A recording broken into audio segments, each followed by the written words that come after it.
apply. Okay, now before you apply osobola okucheckinga if you are eligible. We wali akantu awo kalaba akakantu akabulu kakugamba you can check if you are eligible to apply, but wona kanyigako kagenda kutwala ku website enda kagenda ku logging out.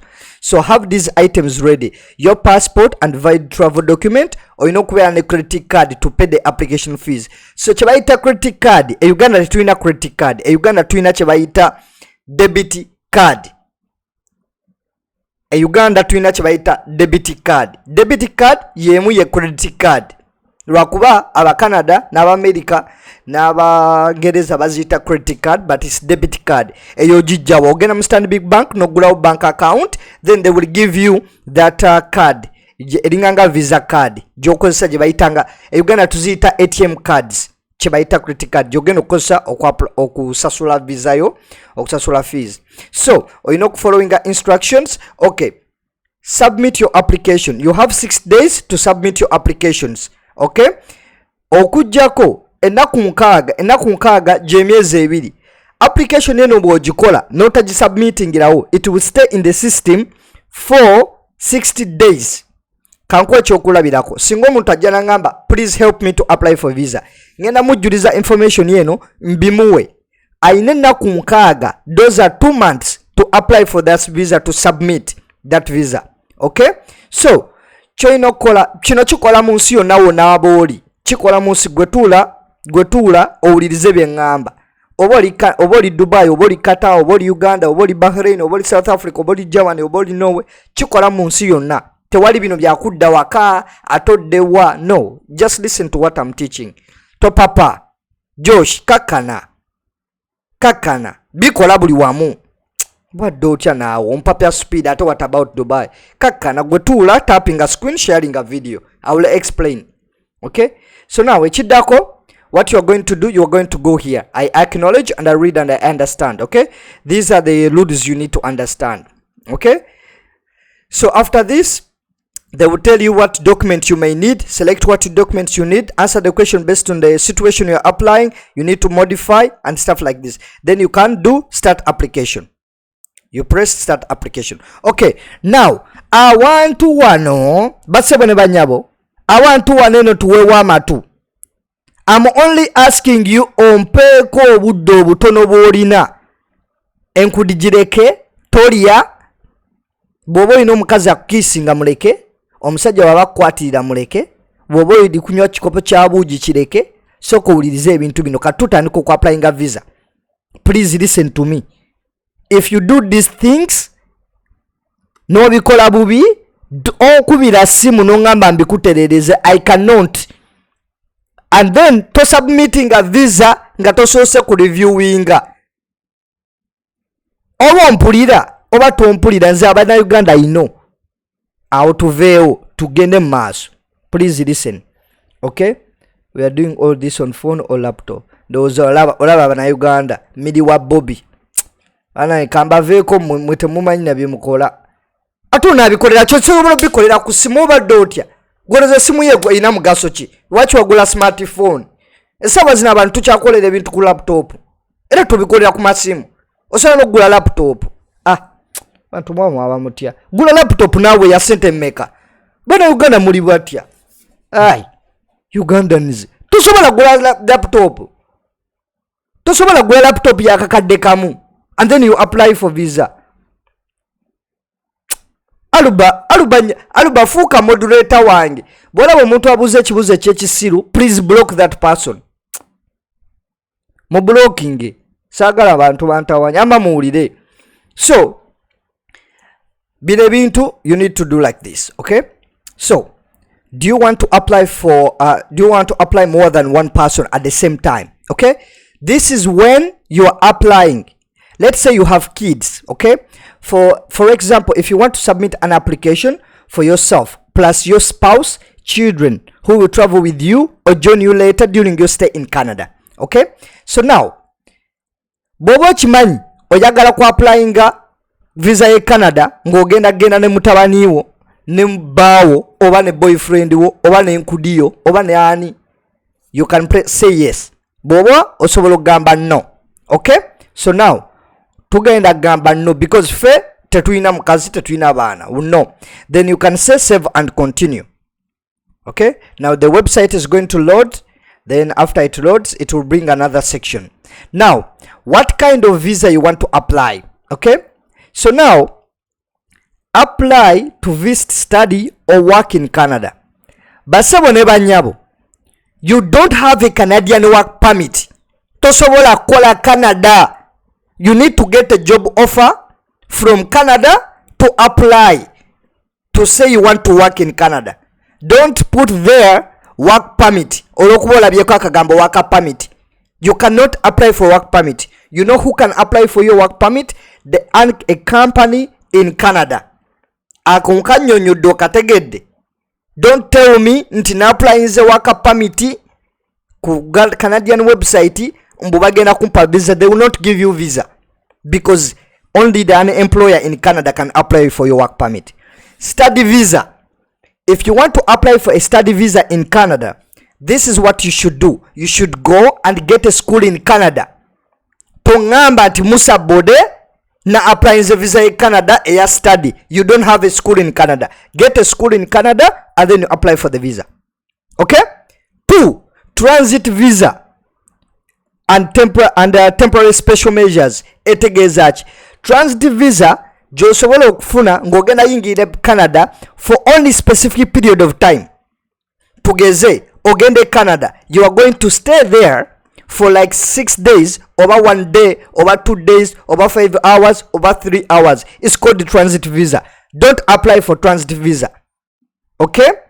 Visitors visa or super visa. This is what you should write. You should apply for. Visitors visa, it can be business, it can be to visit family and friends, it can be anything. Visitors visa. Okay? Now, out of the tugenda kulonda wochi visitors visa ndozo bitegedde. Okay? Ugenda kulonda visitors visa. Okay. Now, these things are important. Why do you need a visitors visa? To be with the loved ones who is critically ill or dying at Canada. To provide care for a loved one who needs medical support. To attend a funeral of an ending ceremony. To join a vessel of marine crew. To take up diplomatic posting in Canada. To travel as accompanying immediate or family members. To travel for affairs of victim. To visit Canada as a tourist. Okalabye. Bobo kalabye gamba mu comment section in Kalabye. To visit Canada as a tourist. That's one. Okay? Oba sichecho, what you can say, to visit in Canada as a tourist, kekano waneno, to visit Canada as a spouse common law, to visit Canada as a spouse, wobo inawo omwami, to visit Canada as a spouse common law, to visit grandparents, to visit Canada, to visit children for business reason like meeting or conference. Mwabaga ogenda ku conference in Canada, this is what you should select because you want to go for a conference. Okalabye, for business reason like meeting, conference, event or training. Kano. Chiba kyetagisa waneno ofune invitation okuva mu conference e Canada. Ngenda bayigiriza wemba nyino obudde. I will explain to you how you can get a conference in Canada. Togula conference abana Uganda. Don't buy Ugandan people conference. Abana Uganda abali e Canada, don't buy their conference. Don't buy. Bagenda kuletera obuzibu tebajja kuwa visa. Oyina buying a conference in bazungu be Canada. Okay? Now, ekyo nkivuddeko. Now, let's suppose you want to go as a tourist. Okay? Tourist, you can get a visa as a tourist. So, this is a tourist. Okay? Now, nkunyonyodo wano, you want to apply for the visa, ogenda gamba visitors visa. Then why do you need a visa? Because you want to travel as a tourist. Okay, tell us more about what you will do in Canada, including the dates. Okay, now let me tell you a secret. Okay, now this is where you will travel. You will write your travel itinerary. Okay, this is what people they don't know. People they don't know this. Oyino kwatao weba kugamba, tell us about what you will do in Canada. This is where you will write your travel itinerary. Kitegezachi buli sente jona spending in Canada, you show it there. Chija kuwa visa. It will show that you have enough money to sponsor yourself. Kankuloe echokulabirako. I don't know if it will be easy for me to copy paste this information over Canada. Okay, so now ndowooza ebintu bino mubiraba. Okay, I hope you can see this information. This is the travel itinerary I was teaching long time ago. So ennaku bbiri ng'emabega ndowooza day before yesterday nabadde nsomesa abantu engeri gye basobola okufunamu visa ye Italy. Olaba ebintu bino binawandiise kamalo bizoominga abantu mubirabe bulungi kubanga sometimes. Okay, now ebintu bino nabadde mbisomesa ejjo engeri gy'ogenda sente meka ze weetaaga day 1 day 2 day 3 day 4 day 5 day 6 sente meka ze weetaaga okugenda e Italy byonna nabadde mbibasomesa okwosa ejjo. So now ebintu bino bye bimu by'okoopinga n'oteeka wali eri copy and paste. Now ngenda kukulaga bwe kikola mpaamu ku budde topapa double tap the screen, share the video, double tap the screen, share the video, double tap the screen, share the video, double tap the screen, share the video. Kamalo laba refresh. Okay, kandabo bachina binakola. Double tap the screen, share the video, please double tap the screen, share the video. Nenga basewo mwasibye mutya katugira kagundi kano ka refreshing muko tukopinge ebintu bineno this information. Please sharing a video eno ne mukwano go asobola giraba. Tobeera mulungi omu mugambe nti Sam Musa era akoze video ng'asomesa engeri gye tusobola okuapplyinga mu visa ye Canada ba agent bawulire bubi paka kuwulira bubi okitegeera kubanga nze bonna gye wange n'otandika okuŋŋamba Sam Musa okay kandabe copy. Okay, let me see if it will work but katulabo oba binaakola because naye ebiseera ebisinga inze I always prepare lwakuba leero si prepare inze but just munansonyiwa mukkaawo naye ndowooza mubiraba. So now olaba ebintu bino I don't know if you can see it but tukakkaniraawo day one ndowooza obirabya ebintu bino binabadde nsomesa luli nga nsomesa abantu. So day one yaffe bakugambye tell us more about what you'll do in Canada. So day one tugambe jagamba nti lwakubanze wano ntaddewo Milan ojagamba nja kugenda Toronto, accommodation ngenda kubeera mu 4-star hotel, ngenda kubeera mu attractions, expended cost ngenda kuspending a million emu n'ekitundu. Okay, activities ngenda kugenda ku private tour kati wano osobola okugamba Toronto City, ngenda genda mu Toronto City, I'm going to go in a private tour in Toronto City. Estimated cost kyegenda okukostinga nti egenda kukostinga emitwalo 5. Okay, kamalola boba it will go back. Okay, now wano wennyini wowandika ebintu you need to make 470 characters zeba kukiriza okuwandika just owandikawo ebintu nga bwobi planning okukola byogenda okukola. Now after that kyogenda okukola let's suppose kankuleeki okulabira konti estimated cost egenda kuba kakadde kamu. Okay, so now bakugambye o including ne dates tugambe ogenda gamba nti ogenda beerayo e Canada okuva mwezi gwa 28 okutandika nga 28 ogw'omwenda 2024. That is your intended date of travel. Okay, include the dates. Tell us more about including the dates. So wanono ino wandika nti nga 29 you will arrive in Canada, nga 29 tugeze 28 you will depart from Uganda, 29 you arrive in Canada, nga lumu nga 2 you will attend a conference, oba nga lumu nga 2 you will go for a tourist spree. Okay, ebintu bino you biwandika wanene. Then after that one tusoke tuveewo. So ekiddako when will you enter Canada? Okay, so osobola okugamba waneeno nti njagenda genda Canada, akantu kano kansoke nkasomeseemu bulungi, kamalo kasomesaamu bulungi ate nga ndi mukambwe mukko abantu mukategeere. Please bobo ogende Canada togamba ogenda malayo ennaku 5. This is stupidity. Please togamba ogenda malayo ennaku 5. It's impossible. Immigration officer tajja kuwa visa because if you have shown that you have interest to travel to a country, you need to give it time.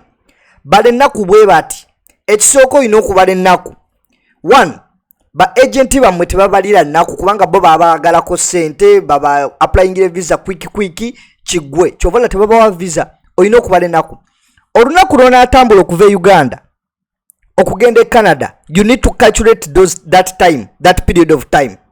Tugeze ogenda vayo nga 28 olina okubala nga 28 ennyonyi etwala essaawa mmeka okutuuka Canada. Ebyo olina okugenda ku Google n'onoonya how many hours does the plane take, okay, from Uganda to Toronto or Vancouver or section 1. Olina okumanya that period of time. So to know that period of time, you need to do one thing. Olina okukwata ekkubo n'ogenda ku Google, you check for the flights eziriyo from Uganda to Canada. Now if the flight is going to take 3 hours in the plane, tosabe ennaku 5. If the flight is going to take 6 hours, 7 hours, 8 hours, tosabe ennaku 6. You need to extend. Now tugeze ogenda genda nga 28 guno omwezi gwa September nga 28 olina okubala nga 29 3 nga 1 wewe ennaku 3. This ennaku 3 is your intended date of travel. Lwaki zino ennaku 3 zogenda okukozesa okutravelinga, era zennaku 3 zogenda okukozesa okutravelinga okuva Canada okudda Uganda if you want to come back to Uganda. If you want to go from Uganda, naku 3. If you want to come back to Uganda, naku 3. Zenaku meka 6 days. Now to enjoy in Canada, wetage naku meka 10. Zenaku meka 16. 16 days in Canada. Ndoza nkanyonyodde bulungi. Now tugende maaso. Now tugambye enaku 6. So ogenda kujja wano 2024. Ogenda kutravelinga 2024. Nakugambye you are going to travel in September, okay? What is the date you are going to travel? Is 28, okay? Tebakaita 28, bakaita 28, okay? So when will you travel to, when will you live in Canada, okay? So now okuva 28, 29, 30, 1st, 2nd, 3rd, 4th, 5th, 6th, 7th, 8th, 9, 10, 11, 12, 13, 14, okay? So now you need to put 14 of September, okay? You said 2024, no, 2024, yeah, 2024 October, okay? Then you can put here 14. Now simanyi, I don't know if obitegedde oba tobitegedde. Mubitegedde oba temitegedde akantu ako kenjogedde, kubanga ndowooza temukategedde. Aluba okategedde. Basajja bannange, bantu bannange, bakazi bannange, bakadama bannange, mubitegedde oba temubitegedde? Ffe abali ekkata otutwala speed, kati sitabitegedde. Nkabaddiremu Gina akategedde, Elma Yaya akategedde, Pavoka akategedde, Snowflakes akategedde. Ani atakategedde naye wali day one. Okay, uncle, we are together. Abantu bonna bakategedde, seetaga kaddamu, abantu bakategedde. Kale kankaddemu. Now wulira kikola bwe kiti. Now gwe okutambula okuva mu nsi emu ogenda mu nsi endala, there is time, okay? Now bw'oba otambula nga ogenda mu nsi endala, waliwo kye tuyita travel itinerary. Now that's why bw'oba travelinga ku nsi ezaakula, they ask you, can you give us your travel itinerary, because they want to know how prepared you are. Now nga tugenda okuapplyinga visa, tulina okuteeka ebintu bino mu nkola. Now this is a secret, kano kakodyo olina okukategeera. Ba immigration officer bwe bagenda okujudginga application yo, kisinzira ku nnaku z'ogenda okumalayo. Lwaki? Kubanga cases nyingi ziri mu immigration, abantu abagamba bagenda mala mu Canada ennaku 5 we batuuke ku kisaawe ne beewaayo ku asylum, oba batuuka mu nsi y'e Canada mu nnaku 5 ne beewaayo ku asylum. Now okuleetera immigration office obutakumma visa ogenda kukola bwoti. Bw'oba okimanyi nga 28, which is nga omwaka oguneno, tutandikire ku mwaka 2024 gwe guno omwaka, mu mwezi gwa September nga 28 ogenda kukwata ekkubo ogende Canada. This is what you should do. Changu nyo ogenda kukwata ekkubo, obale essaawa z'ogenda okumala mu nnyonyi okuva Uganda ogende Canada. Nawe essaawa ezo eze Canada weziba nga munyonyi ogenda malamu essaawa 10 oba 15 oba essaawa 7 oba 8 kati nabadde nkugamba nti olina okunoonya oba waliyo osobola okufuna direct flight oba tosobola kufuna direct flight eva Uganda kutuuka Canada olina okubala stopover eyo webanga ya ssaawa 17 olina okugattako ne zino essaawa z'ogenda omala mu nnyonyi ekujja Uganda tugeze stopover ogenda kulinnya ennyonyi okuva Uganda okugenda Egypt. Now tugeze okuva Uganda okutuuka Egypt akaleka ngambe ennyangu nnyo Ethiopia oba Rwanda okuva Uganda okutuuka Ethiopia tugeze kigenda twala essaawa 3. Now those are 3 hours. Stop over nayo gibalire essaawa 9. Okay, so essaawa 9 10 11 12 ze essaawa 8. Nawe essaawa 8 kiba half and a quarter ey'olunaku kiba kitegeeza olunaku lumu oba tonaweza lunaku lumu but luba lunaatera owera.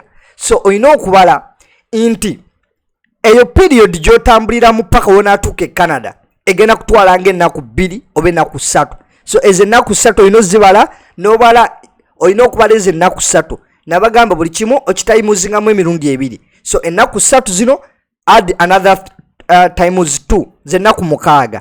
So ennaku ze tugenda ngaffe okumala e Canada okwewaayo okwerya okufuna ebikazi ebikadde ebizungu ebiki okubeeraawo mu bulamu bw'e Canada okukola byonna n'okunoonya emirimu e Canada wadde tetujja gifuna. This is what we need to do. We need to add these 10 days tugigatteko ennaku zino emmeka ennaku zino 6. Ndowooza nkinyonyodde sekiddamu kyova ola tuyina date eyo okuva nga 28 okutuuka nga 14 tugase ennaku ze tugenda omala mu nnyonyi ne tugattako n'ennaku ffe ze tugenda okwenjoyinga e Canada ze nnaku 16. Nkinyonyodde sikiddamu. Saagala. Okay, now UCI number ye gye bayita unique client identification number. We don't know that UCI number. This number is given to you when you are also going to do biometrics as a Canada. Okay, now what you should do, you should go save. Okay, because you don't have UCI number. Okay, now if this isn't what you expect, check your answers again. A visitor's visa is an official document which is put in your passport that shows you meet the requirements needed to enter Canada as a tourist, visit family and friends, attend meetings and events. Okay, now kamba nyonyere yakakodyo nawo mukimanye. Now bwoba osabanga visa olina okumanya oluzungu. Ugandans, you don't know how oba bagambe batya wenjogera bwenti abannayuganda mugamba nti mbajerega, but that's the truth. Abannayuganda, you don't know how to speak English, you don't know how to translate English. Temusobola luwulira, temusobola lutegeera, temusobola lumanya. This is the truth. Weba kugamba meetings olina okunoonya meetings eri Canada. Now meetings, they can be recreation meetings, they can be business meetings, they can be oyinza okubanga okola mu Rio Estate ya Uganda n'ogamba ngenda kunoonya meeting y'aba Rio Estate. It's not a conference, it's a meeting, it's a business meeting. Bw'oba oyinayo company nga egenda kuorganizinga meeting, you go. Bw'oba oyagala event, you see, and events see conference is part of the event, but even they can be festivals.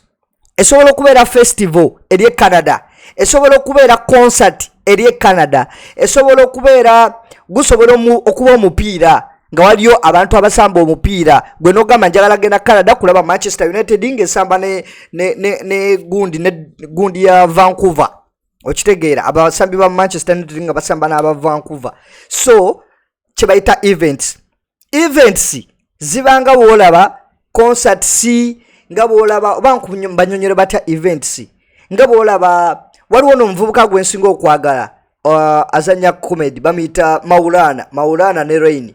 Abo bakola comedy. Now comedy store is an event, so they can be a comedy event in Canada. You can go and watch.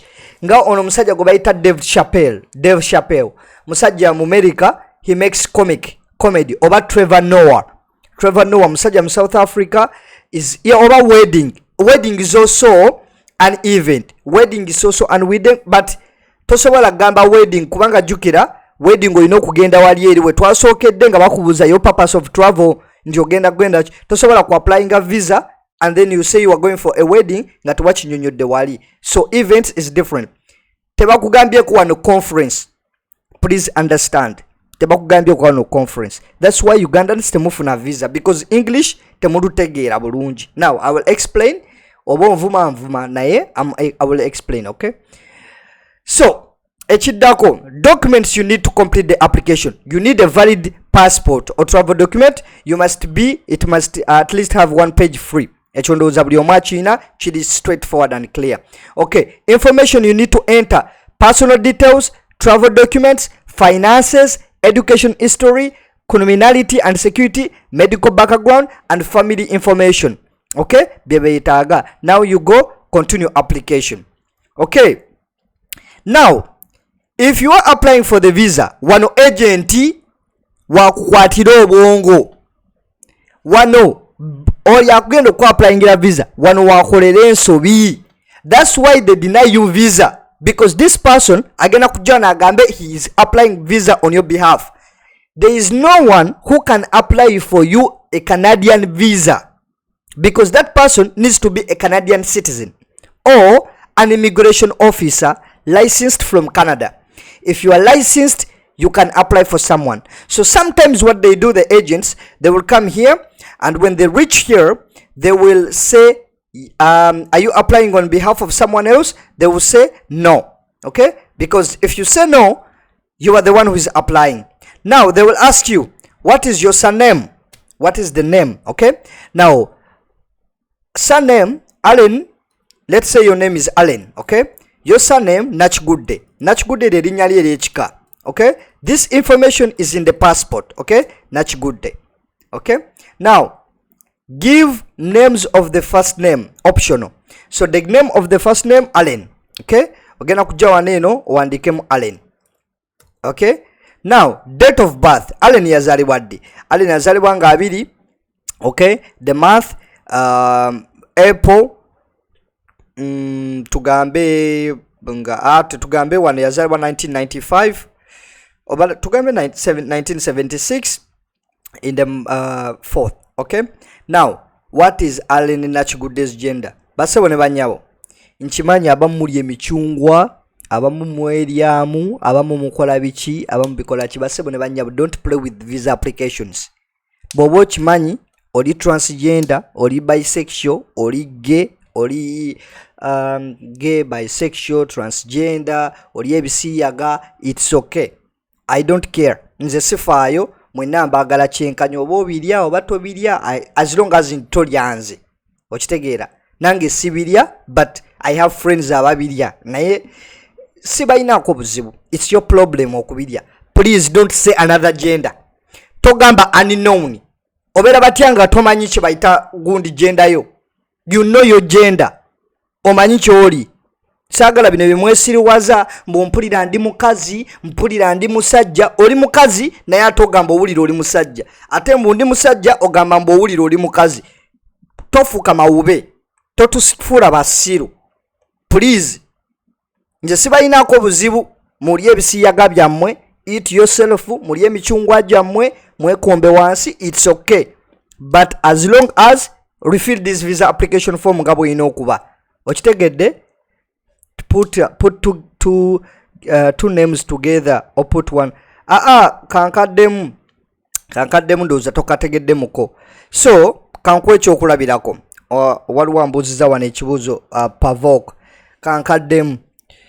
So write your name exactly as it appears on your passport. Ekisooka wano bagenda kukubuuza soma akantu kano kaliko surname or last name. Your last name is written on the passport. The first name is called Nachgudde. Now my first name is Katende. My first name. Now my given name, which is my father's name, it's my given name. Musa Bode. Kankulage waneno. I didn't want to use this, but bade sagala kosa linya lyange naye. This is my name. This is how I will refill my application. Okay? Okay? Now, this is how I will refill my application. Now nga bwomanyi nti erinnya lyange nze Musa Bode Katende. This is my name, this is my real name. Mwaba sindika ku sente ku mobile money, you know it. Mwaba genda ku website yange, you know it. This is my name, given name or first name. This is my name. Now let me tell you something. Tokwata erinnya ate woba ina amanya asatu ate n'okwata erinnya lya Bode n'oliteeka Katende, ate n'okwata erinnya lya Musa n'oteekawo Katende, Musa Bode n'oliteeka wansi. Tebikola bwe bityo. Please follow the rules. Ebya option bireke. Tokola nze bye sitakusomesezza. Please use nze bye nkusomesezza, bye nkusomesa gwe kakkana. Listen to me. Okitegeera tolowooza leka nze nkulowooleze. This is why I'm here. Okay? Okitegedde Derek, leka nze nkulowooleze gwe toweerowooleza. Just gwebeera tutuveewo wano abantu beetaaga kumanya wetugusa kintu. So gwe kakkana nze ngenda kunnyonnyola. Okay? So now olaba erinnya lino Katende lyerinnya lyo first last name. Olaba akantu kano kaliko last name. This is your last name. Okay? Kamalola boba mouse kange. Okay? Last name lyerinnya lye lya family nga bwe bayita Katende. Okay? Now when wali given name here, first name or given name, my first name is Musa Bode. So this is my name, my legal name, Musa Bode. Okay? Now nga otuvuddewo ndowooza mutegeddewo. What year? Kamalu bikyusa bino because I don't want to use my name. Allen, okay? Nachigudde, sorry. Nachigudde. Okay? Then here, Allen. Okay? Allen. Okay? Tugambe Allen Bode. Okay? These are three names. Okay? Now, mbadde nnyonnyola akantu kano. Please, ne munkyankalanya. Please, akantu kano ka makulu. Kantu kano kasobola okummisa visa. Let me explain to you why. Kubanga njagala mbayiseemu ze nabagambe byange si byakupapa, byakubannyonnyola. Now, I will give you the reasons why bakibama abantu visa because of this gender. Now, katugambe ogambye nti oli female but passport ye eraga you are male. Obuzibu obuliwo Canada bagenda kumma visa because they know you want to seek asylum mu nsi yaabwe. Now, in Canada, they don't have enough money okuwa omuntu shelter, okumuwaayo sente, okumuwa emmere, okumutambuza, okumukolera buli kimu. That's why in Canada right now, abantu bali ku street. It's true. Abantu bali ku street, batuuka Canada, they don't know any place, they don't know anyone, basiba mu shelter, bali emmere ya shelter. Because of this, toteeka won't you have mero, teweesiriwaza. Now, I don't judge you. Bwoba okimanyi nti oli ebisiyaga byo eat. Fe Uganda abamu we don't. Now, it's your right okukola kyoyagala as long nti tolidde nsi.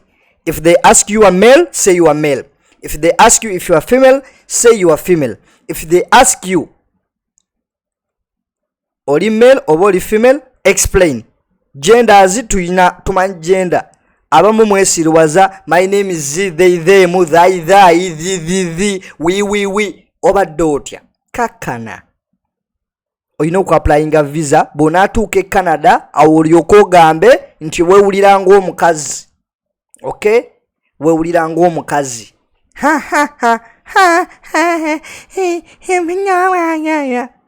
Ne bannange basebo ne banyabo ebintu bino mbyogerako naye biri sensitive temunsabula. Sibalinaako amabuzibu mama muli ebintu byammwe muli emicyungwa gyammwe n'ebbogoya wammwe. Nze sibalinaako buzibu, I'm just teaching. So awo tuveewo. Okitegeera? Please put nze Ali Nachigudde, she's female. Okay? Female. Not unknown, not another gender. Save and continue. Save and continue. Okay. Now, what documents Ali Nachigudde again are traveling achi? Traveling with a passport. What passport? Now, let me explain this something. Abana Uganda, you have one problem. Wamba mujuza visa application form waba agent baba juza visa. Baba tera konti muli ba diplomat, muli ba officials. You are not a diplomat. You are not a diplomat. You are not entitled to be a diplomat. You can apply to be a diplomat if you are chosen by the president of Uganda, obangoli ambassador, obangoli ngolina ekitibwe ky'amaanyi sukulumye nga chief justice wa Uganda, obangoli okitegeera. togamba nti oli official. You are not an official person. You don't work for the government. Togamba nti you have a service passport of Uganda because you are not a member of parliament. Ale togamba nti oyina alien passport because you don't have an alien passport. It's issued to non-citizen. Okay? Now let me explain you something. Ochimanye. Now, this passport, these two passports, this passport and these passports. This is how a diplomatic passport looks like. Okay? It's red in color. I'm not saying I have a diplomatic passport. I'm saying this is how. This is a cover only. This is a cover maybe. This is a cover. But this is how a diplomatic passport looks like when somebody is a diplomat. Temungama Musa Bode is a diplomat. I'm not a diplomat of Uganda. This passport, this is how a diplomatic passport of Uganda looks like. Okay? These are two passports. Another passport, badge twala. Baina bagendo jukozesa. Okay? To help me with some things. This is a diplomat passport. So, to get no applying and not take out you are diplomat. You are a regular. Akatabo ko kaburu. Yes. Akatabo ko kaburu. So you need to say regular. Okay? Now, after this, you need to come here. Okay? Select the country which matches your passport. You say Uganda. Okay? Then, you need to select your nationality. What is your nationality? You are Ugandan. Okay? What is your nationality? Yes, Uganda. Okay, what is your passport travel document number? So let's say your number starts with A. Let's say starts with let me check and here and I see my passport. What is the number? Mbawe reference. Okay, my passport number. Let's start with the COO. Okay, how many numbers? COO 76. Okay. 89022.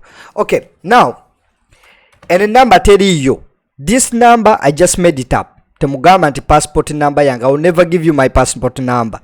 Yes, this number I have made it up. Ochitegera, it's not there. It's not a real number. I have just made it up. So choino kola, you take this number, copy this information, boom. Okay, go here, paste the information, tap. Okay, you can write it 00.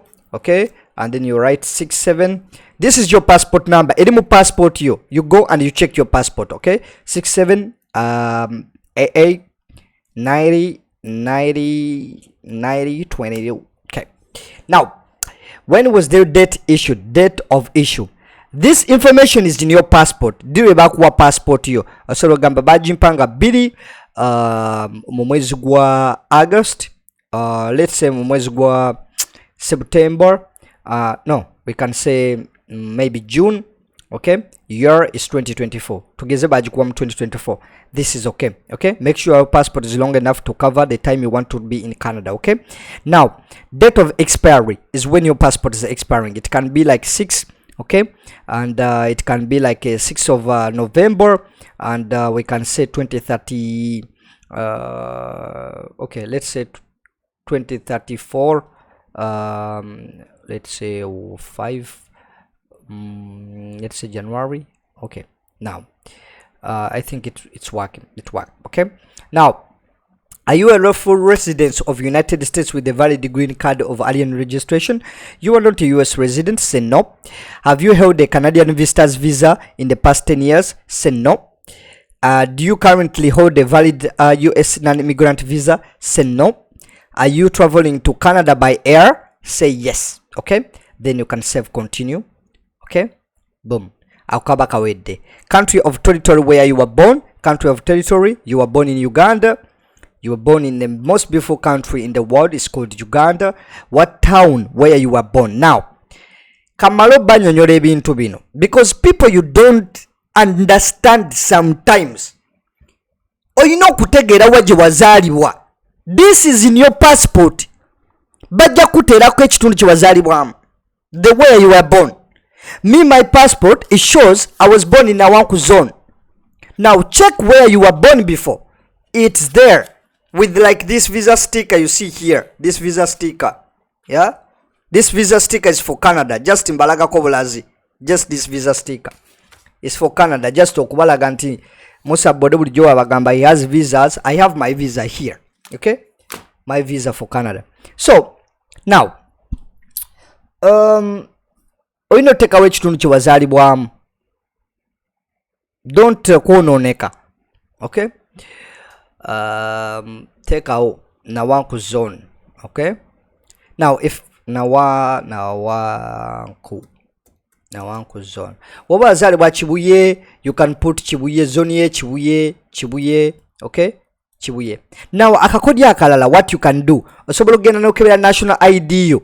In your national ID mabega wa national ID yo waliyo information waje wazaalibwa ani. It's very good actually, kozesa national ID yo kebere mabega waliyo ebigambo sub county esaza ani buwekula lala, yeah. So nze mu passport yange kiraga I was born in Nawanku, okay, Nawanku zone. Now I will not share a lot of information about me, but this is for study purpose. Are you a citizen of more than one country or territory? Okay, now I believe you are not a citizen, so gamba no. If you are a citizen, gamba yes, okay. Which country are you citizen of? You say Uganda, you are a citizen of Uganda, okay. Kino kye bayita paperwork we Canada. This is bino byenkunyonyola gwe bayita paperwork. This is paperwork we Canada. Go ulira abantu gwe bacharging million 15 234. This is the paperwork of Canada. Bino ebintu byangu nnyo osobola byekolera kugolaba bizibu wano walaba bansaba sente. Uganda olemwa wano walaba bansaba sente, please understand, tugende maaso. So now Uganda, I'm a citizen of this country since, okay, now I'm a citizen of this country since birth, okay. Now you press here, select the year. Since what date of a citizen of this country? You need to put your date of birth here. So let's suppose you were born in 1993 in April. You need to put the date of your birth. If you don't know the date, check your birth certificate.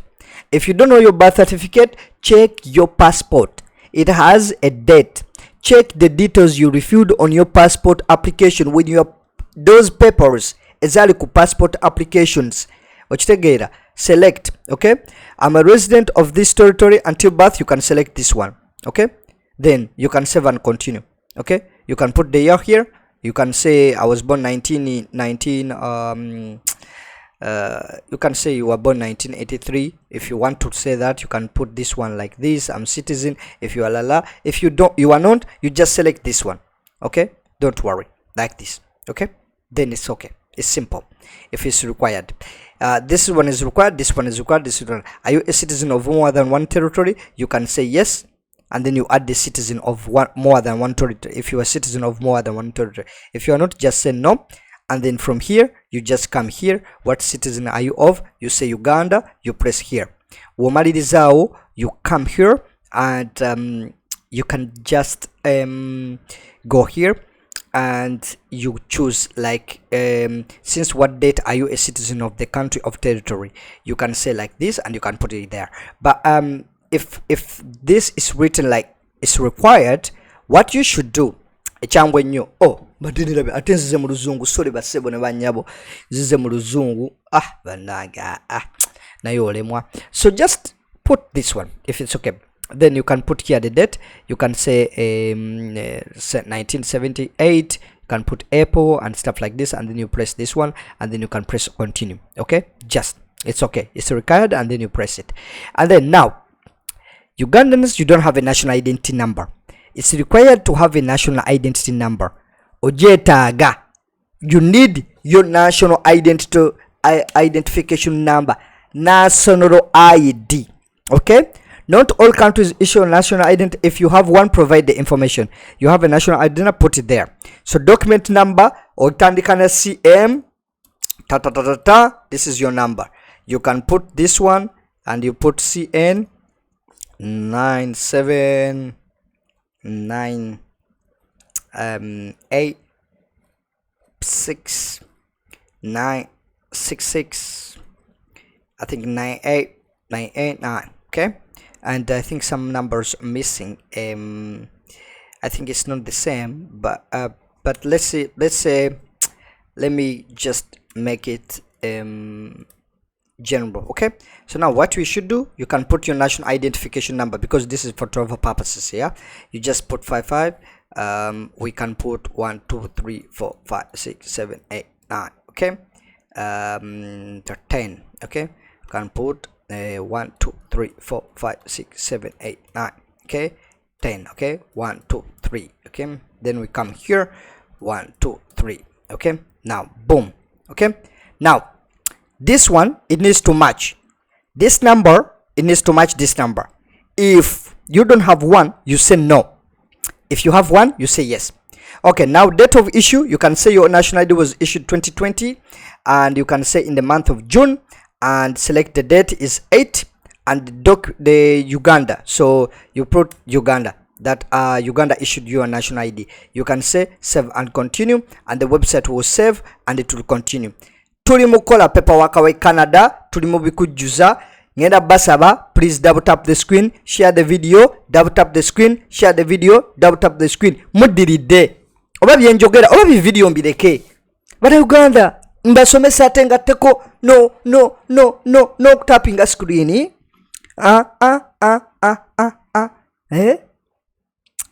Ngenda kucharginga mwe sente ke mudabye nti ntandise okubalaga eba applying visa e Canada.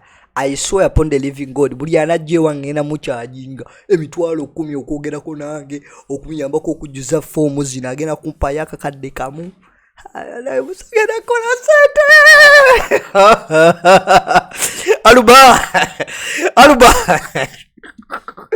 Aluba muganda wange. Aluba muganda wange tuli mu sente. Kenda z'abantu nti mmanyi okukola visa ye Canada. Bagenda kujja walosa Musa bode. Amakanve mu comedy. Ne mwana mwebali kubaako olwalero mwana munsanyusa kitegeera mwana mbagala nnyo bantu bange naye kano kayisaako bambi basebo ne banyabo osobola okugenda ku bio section yange kuliko enamba ya WhatsApp gwayagala okujja ku consultation ojja kumpa emitwalo 10 gyokka gwayagala okumujjuza form ngeno sikuteerayo mpapula babula nkujjuziza form nenkuwa loginizo gwe ne we applyingira visa ne we submitingira ojja kumpa yakakadde kamuko kabwe kati tompa milioni 10 oba 3 just nzo kuyambako nenkuwa ne loginizo tubikola fenna kukubira ku Zoom oba nenkukubira ku Google Meet nenkunyonyola nawe nolaba ebigenda mu application yo no ngamba Musa bodawo kokoze katuufu nze nenkuwa ebintu byo gwe ne weteerayo empapula ne we applyingira so ja kumpa yakadde kamu gwayagala inze okumukolera CV ne cover letter ojja kujompa emitwalo 10 ja CV emitwalo 10 ja cover letter gwayagala ebyemirimu gwatayagala bya visa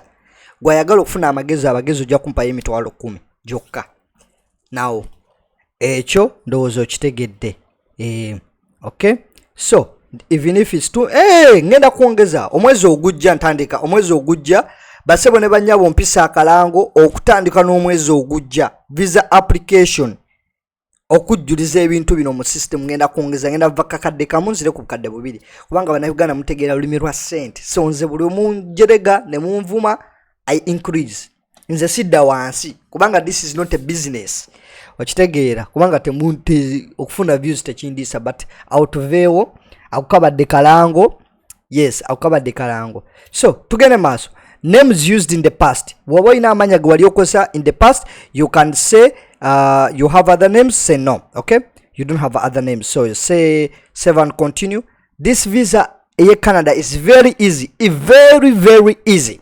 It's very easy to apply for the visa in Canada. Okay, it's very easy. Okay, so select a country of territory. You just have to come over here. Say Uganda. Uganda. So say Uganda and enter your street or name building. So now in Uganda, the problem is we don't have like right street addresses. But what you can do, you can go on buildings. Like people who have registered businesses, they have street addresses, right? So you can use their address as your address, okay? So my father has a workshop, a university, you know, it's located at Mutesa 2. My father's address is Mutesa 2 Road, okay? Cartway. That is where this is where our street address is located in Uganda. Okay, now city, the city, it should be Kampala, the most beautiful city in the world, Kampala. And postal address. Okay, now the problem is in Uganda, many people, we don't have postal addresses, but for the people who are living outside from Uganda, we have postal addresses, and those postal addresses, they are sending us gifts as posts. Sorry. Nebanange kati mbadde njogera oluzungu nga njogera lwaki. Sorry, mbadde nkyabagamba Uganda tulina post address. Yes, Uganda tulina post address, kiri optional, so leave it. Is your mailing address same as your residential address? Just say yes. Okay, now after that, countries or territories of residence. Okay, now list your countries and territory of residence, then add all the countries or territories where you lived in the past 5 years or more than 6 months. Okay, now what you can do, you come here and add. Okay, now this is what is called travel history. This is what is called travel history. Okay, Shamira agambye how about bank statement and some documents that the agents used to ask for money. Shamira, ndowooza oli mupya, soko kakane nkusomese bino ojombuze bya agent. Nyabo, don't distract my students. Nja kukuba ekibulooka. Abaana bali mu kusoma woleeta omuceere mu bbaala obadde otya. Shamira, are you having problems? Nchimanyi obuuza ebibuuzo, but soko kakane tusooke tuyite mu application eno. Bw'onaalaba ngenda kunnyonnyola ebintu tuleme kukyankalanya abantu bange baleke. Leave these people. Alubaye okuva dda nsindikira message njigiriza ba applying visa e Canada kati omubuzaabuza kakana bambi neyanzege. Sorry, sikuvumye just here. So kino kye bayita travel history. Bambi, tapping a screen or sharing a video, tapping a screen or sharing a video. This is what they call travel history. Now travel history okola boti. Select a country of territory of residence. Okay, ogenda gamba ntobera Dubai. Okay, let's suppose ntobera Dubai. You can write here United Arab Emirates. Okay, United Arab Emirates. Let's see if I can find it. United Arab Emirates. What is your status in your country? Okay, this country, you can say you are a resident. Okay, you can say you are a worker. Okay, worker, because you are working here in Dubai. If you are living in Qatar, you can go here and write Q, Qatar. Okay, and then you can say worker, because most of the Ugandans who go out from Uganda, they are workers. Okay, and then you can go here. If you live in Panama, you can say Panama. Okay, if you're living in Norway, you can say Norway. Okay, if you want to change your resident status, you can go here and you can say you are a citizen, you are a foreign national, you can say you are a refugee claimant, you can say you are a visitor for this country, you can say anything. You can say you are a student if you're a student. So let's suppose you are living in Dubai, you can say Dubai, you can say United Arab Emirates. Okay, I'm just giving an example, yeah, just don't worry about it, yeah. And you can say you're a worker, and from when did you start working in Dubai? You can say you started working in Dubai from 2020, it was March, and the date it was 5th. Okay, then you can say this is where I currently live. Okay, there is an application here where it's written this is where I currently live. Okay, and if you write, you can click here and you can say this is where I currently live, and you can say to when. Okay, if you say this is where I currently live, no need to refill this down information. If you say you lived in Dubai before, you can uncheck this and then you can do like this. So let's suppose that you started working in Dubai watandika nga 19 watandika okubeera Dubai June nga 2019 nga 3. Okay, so ogenda gamba wasembayo ddyo okubeera Dubai nga 2022 mu mwezi gwa tugambe 2024, tugambe wasembayo okubeera Dubai mu 2024 June. Okay, The date was 7. Okay, now this is what we call travel history. We can put save, okay, because we are adding travel history. Now the travel history is saved. There is no document they are asking. Tebasabye document yonna. This is the problem with Ugandans. Tebana kusabako document atoziwayo. Please, kola bye nkugambye, tebakusabye document yonna. Olabye kyangu nnyo. Now we are building travel history. We are building travel history. Okay, now we can go to another country. Okay, now we can say because here they told us list all the countries or territory of residence, then add all the countries where you lived for the past 5 years or more than 6 months.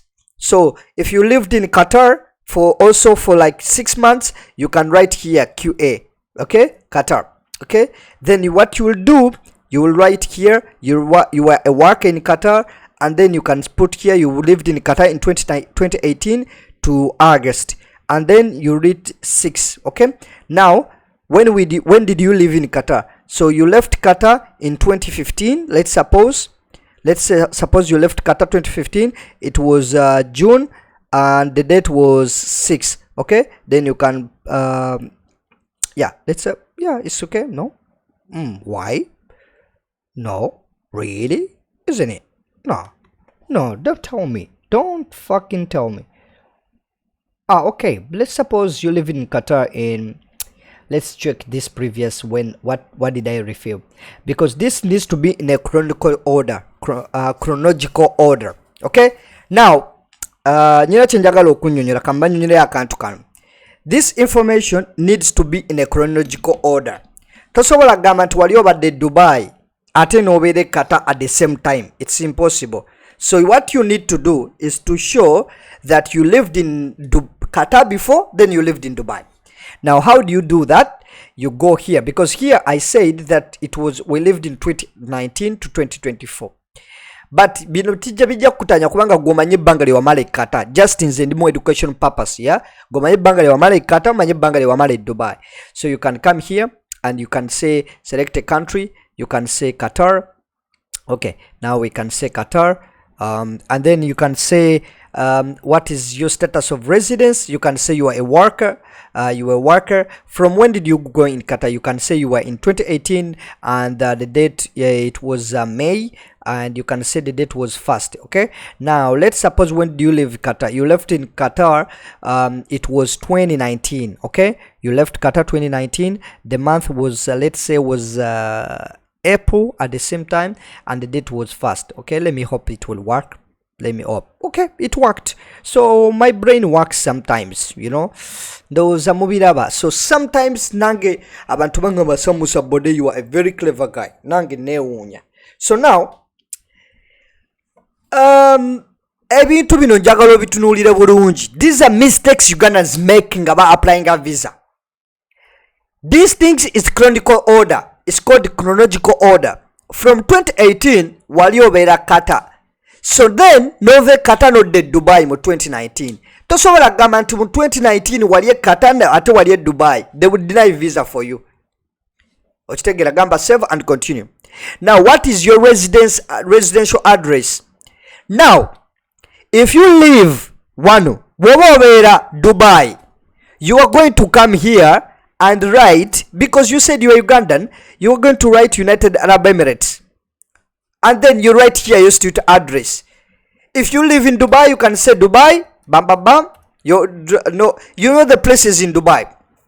If you live in the city in Dubai, you can say Dubai. You know the places of Dubai better than me. If Dubai doesn't have a postal code, you can put 5 zeros. So you can put 1, 2, 3, 4, 5 if you want. But it's not mandatory. You can say no. If you live ngobeera tugeze Qatar, osobola okujja wano n'owandika Qatar. Then you want here the street address. Let's suppose you live in Doha. You write Doha. Okay, Doha. Okay.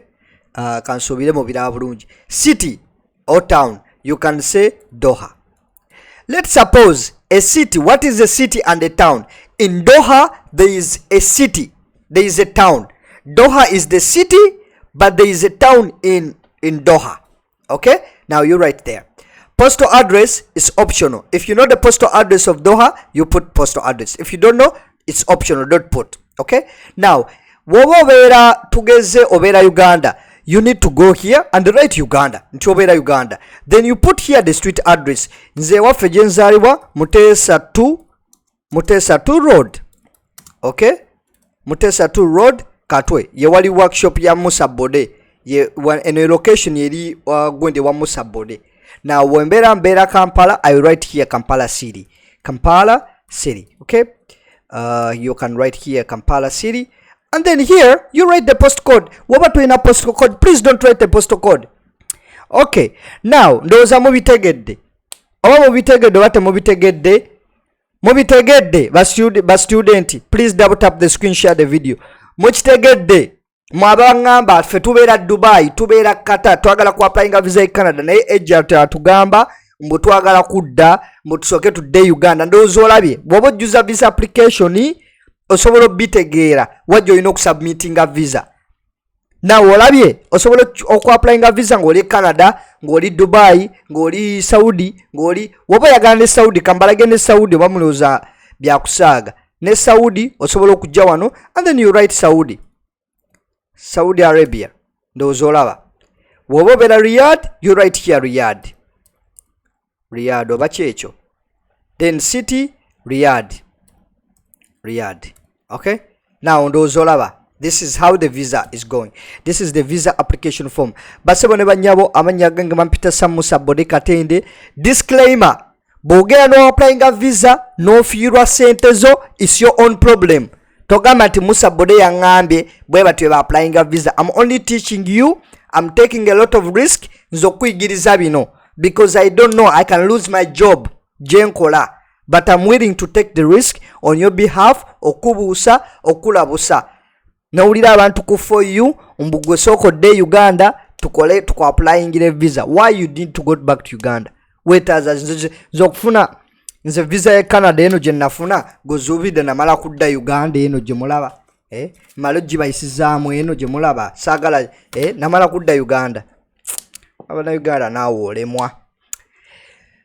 Njabalagako bu visa bwange wennyina obutonotono, so I'm out veewo. Ndowooza olabe kati ffe tetugenda kufokasinga ku bali Uganda, bagamwe abali e Dubai mulina obuzibu tetumanyi. Okay, Mutesa 2, so genda kugenda wano Mutesa 2 road, and then you can say the city is Kampala, Uganda. Okay, is this your main address? Yes. Okay, now we have we wrote the countries. We can save and continue. Okay, I think there is something which is there is a problem. Okay, I don't know, is this your mailing address? You can say no. What country of your mailing? Okay, we can say yes. Okay, let's suppose you will lose information if you leave this page without saving. Okay, save and continue. Why it's not bringing? There is something wrong. Enter the building name. Okay, Musa Bode building. Okay, let's go. Musa Bode building. Building. Wabera fe tubera opposite Muganzuraza. I can put Muganzuraza building. Okay, na building name osobola genda ku Google Maps and then you can put here, and city you can go here and put Kampala, and then postal code is optional, you can put 1 2 3 4 5, but I think postal code in Uganda we have postal code 4053. I think it can work, and list all the countries and territories where you lived for the past 5 years and 6 months, and you can write here, and then you can save and continue. Let's suppose it will pass here. There's something wrong. Error, countries or territories of resident, one must be current residence which is set to the ongoing. Okay, now nkategedde akantu, so we can go here and then we can say you are a resident. So what about a resident wa Uganda? You can say you are a citizen of Uganda, and you can say where I live currently, and you can say from which year you are a citizen of Uganda, from when you were born. So you were born in let's say 1990, you were born, let's say 1997, and the month it's June, May. This is the date of birth. You put it here. Okay, this is when you started to be a citizen. Now from here you are Ugandan citizen, and then you are a worker. Then this one, it can show you that you have a work history also. Then you can press and continue from this visa application page. Now biometric and fingerprint. Okay, now this is a trick part. You should check the status of biometric to see when they will expire. The document you are applying for can't be valid for longer than your biometrics. If you need to collect, if you need your document to be valid for longer, you can give your biometrics again. Do we already have your fingerprint or photo for biometrics, and are they still valid? Okay, now singa yeah, in 10 years tugeze bakumako visa. Okay, wa applying a visa in Canada ne bakumma nga tonna bakufuna some Musa bode katende. They still have your biometrics in the system. You need to say do we already have your biometrics? You need to say yes. Okay, now do you want to give biometrics again? Do you want to give biometrics again? You can say yes, I want to give biometrics again. If you don't want to give biometrics again, you say no. If you don't have biometrics, you say no. You will be required to submit biometrics after you pay the biometric fees and you submit your application. Note, some people may be fee exempt. Okay, you can say no, you don't have biometrics, and then you save and continue. Now how much money this basabane banyabo temuva ku live sawa zino tugenda kudda mu kinyusi. Wali tubadde tuli mu kupreparinga, wali tubadde tumuli repairinga, tutandise oku applyinga kati visa. We have started now applying for the visa. Wali tubadde twenyonyolako manya gaffe waje tukoledde da now tutandise oku applyinga visa.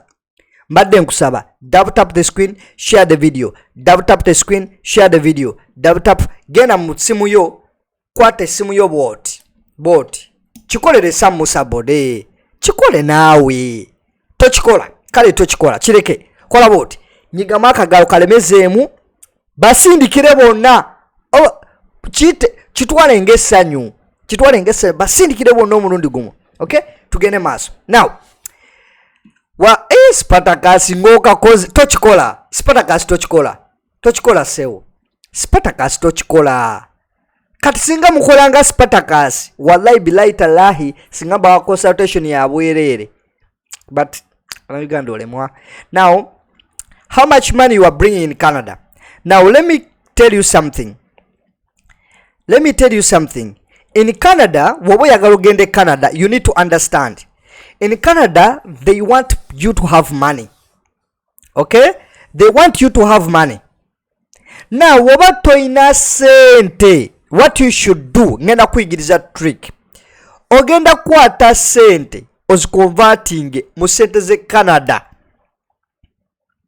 How much money do you have for your stay in Canada in Canadian dollars?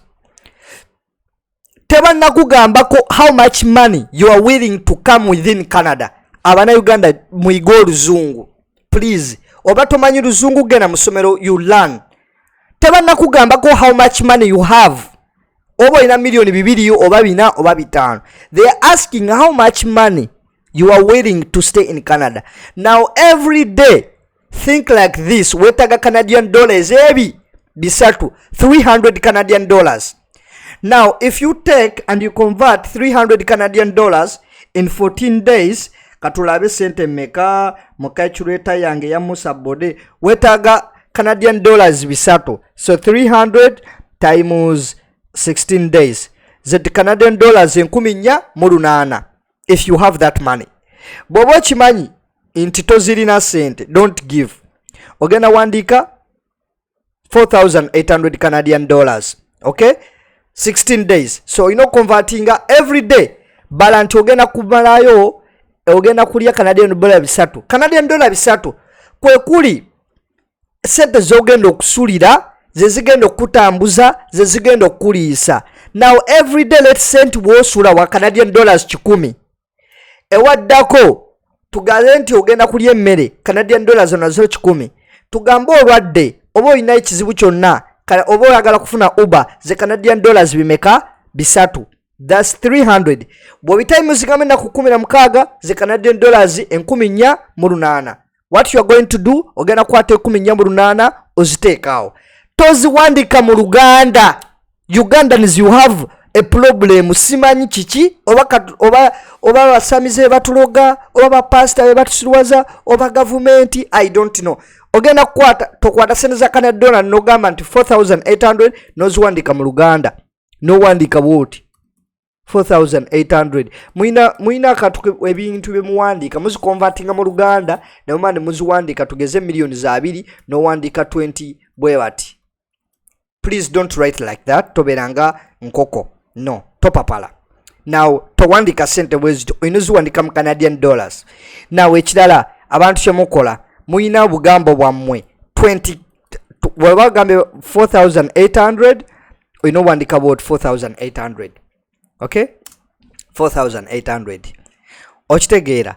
Naye abasinga osobola okgenda wano notekawo ne koma. Okay, 4,800. Abasinga mugenda ne muwandiika 48k notekawo 48k. Abamu muwandika bwe mutyo 48k tebiwandikawo tebijja yitawo, oyina owandika sente bweziti 4,800. kati womala 4,800 osobola notekawo kakoma notekawo 4,800. bwotekawo kakoma wolaba nga rejectinze delete this comma ogijeeko osigaze 4,800. Is someone else giving you money for you stay in Canada? bwaba waliwo omuntu agenda okusponsoringa oyina kugamba yes. Okay, now you need to provide details ani akusponsoringa.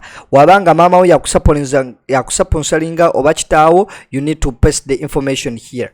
No tekamu my brother is sponsoring me, he has given me his bank statement, la la la la, is going to sponsor my trip for the period of stay in Canada, blah no biwandikawo. But if you're not, you say no. Okay, then you put this 4,800, you save and continue. Okay, this is the money you are going to have in Canada. You must complete the have you studied in a post-secondary school or college? You don't need to have a completed degree or diploma. Say yes that you studied Togaman to Wasoma. Then after that, give the details of which program you were studying currently. You are currently studying. Okay, now you can go here. Linda kumalo kulaba akantu kano kaddem. Have you ever studied at a post-secondary school? You don't need to have a completed degree or diploma required. Give details. Okay, now ogenda kujja wano name of the school of institution gye wasomera. Nze nasomera ku Molly and Paul. You can say Molly and Paul. Molly and Paul. Name of the school Molly and Paul. Molly and Paul High School.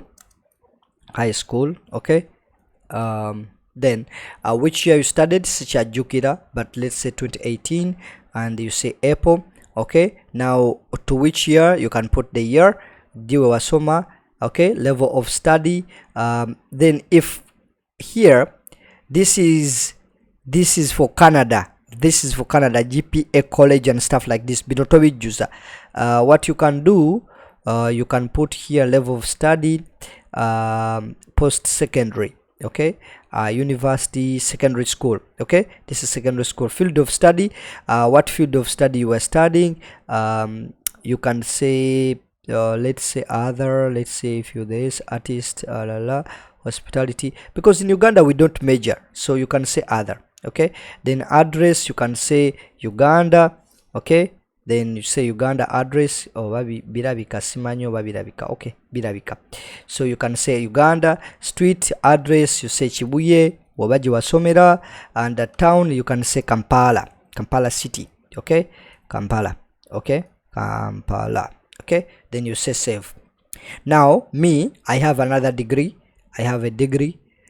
You can write here name of the school, Harvard. I studied in Harvard University. Okay, Harvard University. So you put Harvard University, which year you joined Harvard University. Musa Bode, I joined 2020 in Harvard. It was April. Okay, now how many years I studied in Harvard? Let's say 2019. No, let's say I finished in 2023 in Harvard. and month it was July. Level of study, what did I study? I studied it was a university master's degree. You can put it here. If you studied bachelor's degree, you can put bachelor's degree here, bachelor's degree. If you studied for a diploma in college diploma, they can put here. If it says college certificate, you put a college certificate here. If you studied technical, you put here technical. Technical. So Musa Bode tugambe yasoma it was a bachelor's degree. Okay, field of study, what did I major into? I majored into hospitality and tourism in Harvard. Actually I majored in theology, I think, not medicine. It was business management and marketing, no? But the address, where was the address? United States. United States. Is Harvard United States, guys? USA. Is Harvard in United States? Chibuzo. Is Harvard University in United States? United States of America. Start typing to find your address in the list. Typing the address of the, let's say, you need to check. Okay, Dallas, let's say, I'm just giving an example. Dallas street number, you can put manually street number. Let's suppose I remove this street number, it will come automatically. Search. Okay, PO box, and then it will come. Okay, now this easy. Then Strandberg, Pennsylvania, save. Okay, now this one is C. This is about your education qualification. Then after that, tugeze byonna bijjuza osobola oteekayo okuva mu primary n'oteekayo secondary n'oteekayo bachelor's degree n'oteekayo certificate. Buli ka certificate koolina ne woba olina ka certificate ne woba wasomera ku online, you can put your application here. Buli kimu n'okiteekayo. Kati ekiddako military or police history.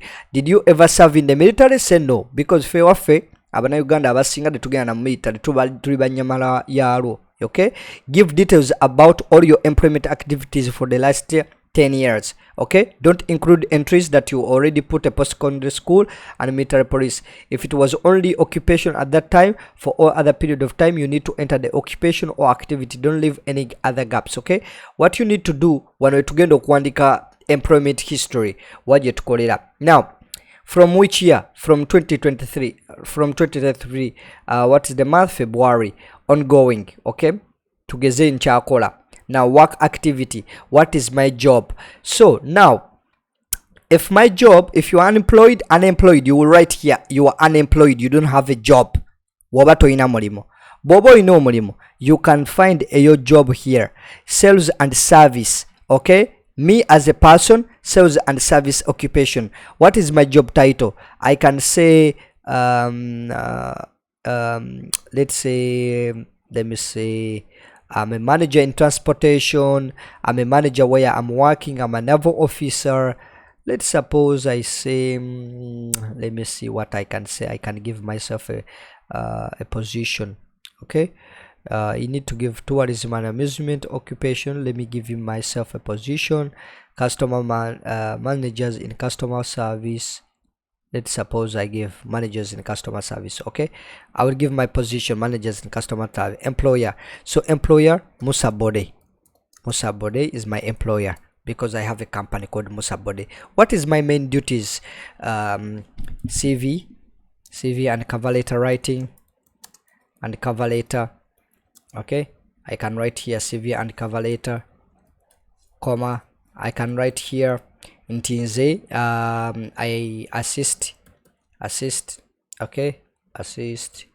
Awache ekigambo ekiluzungu, assist Ugandans. I assist people to travel. Okay, abroad. Awo nempandikawo consultation.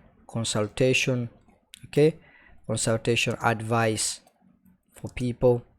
Okay, for people. Okay, job assistance. Now this is my duties and responsibility. Address, select a country. You can write let's say your address it's United States, you can write United States. If Uganda, you write Uganda. If United States of America, you write United States of America. Start typing to find your address in the list. You can say Dallas. Okay, I'm just using it for like just, and then you can press okay. Now this is the my employment history. Osobola okukola bino byonna n'oteekawo yonna yonna gye wali okoledde.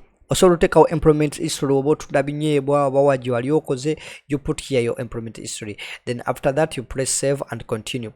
Then bw'omalirizaawo after you save and continue ky'ogenda okukola let's say error error. You are missing details for the past 10 years. Review entries and make sure you included something for all times period in the past 10 years. Don't include the entries. Okay, for the last 10 years. Okay, for the last 10 years, let's suppose. Okay, go here, and we can put from 2010 to from 2020. Okay, let's put 20. Let's put 2008. Okay, from 2008 March to 2022. Yep, I think so, or maybe let's do 2023. Okay, and you can put here it was March. Work activity, you can say you used to work as a manufacturer, as a Musa manufacturer. And I can put tata wange yakola ennyonyi, yasooka okukola ennyonyi mu Uganda. We can put aero engineering, aero control officer, aero engineering officer. Tata wange yakola ennyonyi. Musa Bode,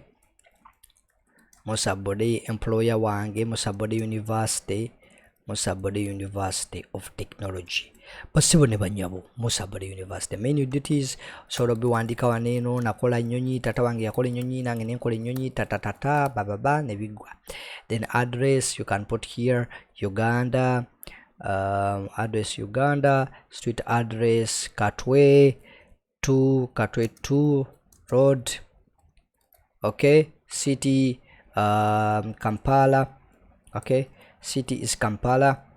Okay, then you can save the continue. Okay, now this suppose this if it will work, if you know, but I hope it works. You said ebisinga sibeera mu kyam. Post secondary school information about post secondary. Have you ever studied post secondary school? Like say select a government position if you're asked as a civil servant or why is not passing through. You must complete the entire section to be able to save details. You can only save information after you apply. Answer the all questions. Leave your information will not be saved. You will be input there. Okay, now while which I need to add it because ndimu education purpose. I'm not putting right information. Bobo take right information mugundi yeno, it will pass through. If you don't put the right information, it will not pass through. So make sure you put the right information. If you don't put the right information, ejja kuleta error. Ate bw'inaleeta error, tebajja kuwa visa. So now you need to put the right information. Lwakuba kati nina okulowooza wankubanga nze ndi mu just mu kuzannya buzanyi. But gwe beera serious okitegeera. Let's say computing and IT, this is what I study. Okay, I will save this one. Okay, now this is okay. Let me try to say select a government of if you worked as a civil mayor or member of parliament or hospital. Give the details of employment active for the past 10 years. If required, you must click save and continue button to save edits. Okay, let's suppose you can only fill the information. Okay, let's suppose here and let's suppose Musa Bode University, Musa Bode University. From which year? From 2021 to June, and you can say 2019 to June. Okay, level of study.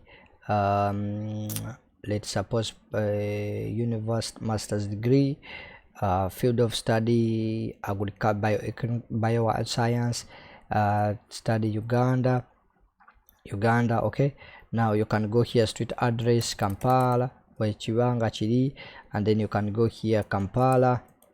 Okay, now after that, what is missing? Okay, now this year is wrong.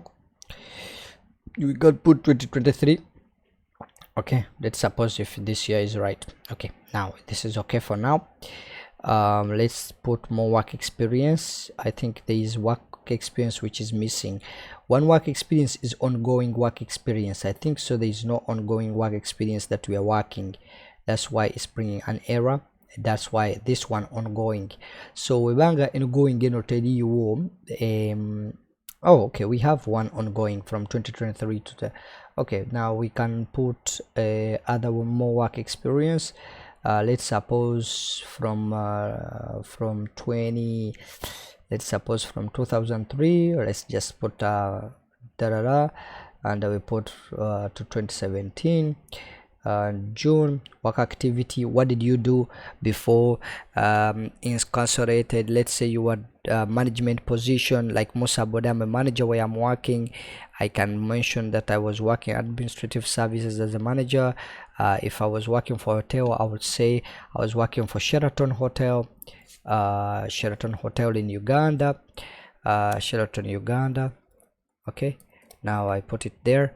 And main duties, I explain my main duties. And then here njagenda one, I will write my territory, address Uganda. Okay, boom, address tugeze kabaka njagala, and then city I will put Kampala. Okay, Kampala. Now banange tukola ebintu bino nga bwe mbikola. Ojja kutandika ogenda ozanyira mu application form yo nga bw'oteekamu ke tebikola bwe biti bambi togenda n'ozanyira mu application yo. Okay, I need to do one. I think something is wrong. I don't know what is that. Give the details of your employment and activities for last 10 years. Okay, I think something is wrong. I need to check what is wrong. You can save your application. The field is called street number. That's why. Okay, street number. Where is the street number? Okay, maweddankeebuuza akantu kaneno ka error kavuddewa. Okay, street number. Where is the street number? We need to recheck. You lose information. Have you heard? Okay, where is the street number? We need to check where the street number is. Okay, let me check again one more time. Okay, now kuddamu nenkebera application form yonna mbitegedde. I know what is the problem. Nkategedde. So I need to go in my work experience here. Okay, because I said because this is the school I studied, I need to go here, Molandpo High School, and I said okay, street address. Okay, now this, because in Uganda we don't have like this, and I need to go and edit here, Harvard University. What I did before, I went here and I didn't put the street number. Okay, then the street number such that they will manually input the address. So I can put like here, and I put the street name, maybe let me just try that. Apartment town, B2, B3, city, NYC, New York City, state. I can put New York, Nebraska. I can put anything I want. I'm just making maybe Iowa. Okay, save. Okay, now I can go here again, and I can go do the same thing. Let me check. No, it's not education. I was doing post education. I think it's down. Okay, now I can go here. From here I can check the street number, copy the street number jangu manually, and I can put here manually, enter the field. I can put here street number, copy and paste, street name NYC, just apartment number B1233, city town, tugambe city town ejja kuba NYC, state jerimu lekambe niyo ne Mississippi, Minnesota.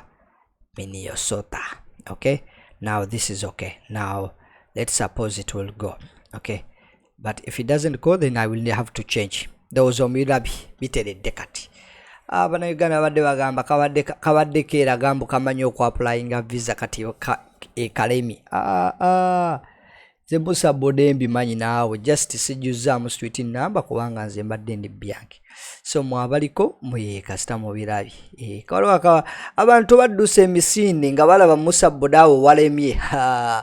Abana Uganda nange babadde bagamba mbu kabalemye. During the past 5 years, have you ever traveled to any country? Waliogezeko mu nsi yonna etali Uganda? Oyina okubeera truthful. Woba wakwata ekkubo n'ogenda mu nsi tugeze Dubai, gamba wali obaddeko Dubai. Abantu mugamba no. Government zisharinga data. Government they share data. Nkwegayiridde gamba yes. Bona gamba yes oyogere to 2022 okuva mu mwezi gwa March to 2015 June. Okay, country of territory wali Dubai. Oyina okuandikawo United Arab Emirates. Okay, wali Dubai. Location location. Okay, Dubai. Okay, so gamba Dubai. And then from here, purpose of travel, you can say work. Okay, then let's see what is missing. Okay, let's say to 2024 June. Okay, now you can say work. Then you save that information. Then womaliriza, you come here again. No gamba inti tugenda wano tuli mukuzimba travel history. Wano wetuzimbira travel history. Yeah, wano wetungera ko kuzimbira travel history. Osobola okujana eno no gamba okuvanga tugeze mu 2018 okutuuka mu June okutuuka mu 2019 omwezi gwa May wali mu nsi ya Japan no wandikawo waneno, oba wali Malaysia no wandikawo, oba wali Libya, Lebanon, Kuwait oba Saudi, you come here no wandika, oba wali Kuwait no wandikawo Kuwait. Location simanyi kibuga kibayita ekibuga ekiri mu Kuwait. Tugeze Doha. Okay, simanyi oba ekibuga bakiyita batya. Purpose of travel oyinza okugamba nti wali ogenze ku tourism. Okay, so wandikawo tourism. Okay, then no gamba. Okay, so now bino biba biwedde. Oyo okusobola okwongerako ebintu byonna byoyagala yonna gye wali ogenze. Normal no gamba save and continue. So Malo Gamba 7 continue. Have you ever stayed in Canada beyond the validity status data, attended the school in Canada without authorization? Gamba no. Have you ever been refused a visa or work permit, denied entry to ordered or any country of territory? Whereby kuma visa, if they deny you visa for Canada before nga tonaba kulaba Sam Musa Bode Katende, they denied you visa. What you are going to do? Chiri simple nyo. Chiri simple nyo nga bakuma visa. Ogenda kola what? You are going to come here and you say yes, they denied your visa. Provide many details as possible what happened. This will help to processing your application.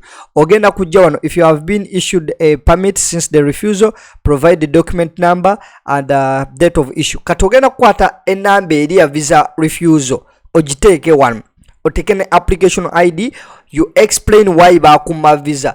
Monsonyiwe nerabira social ties nali implying a visa nga simanyi byentegeera, so volaba nali sinabala Musa Bode nga tananyonyola social ties kitegeeza nenkwate kubo visa application number yange eri 2223 era mbadde mbasaba basebo ne banyabo muddemu application yange.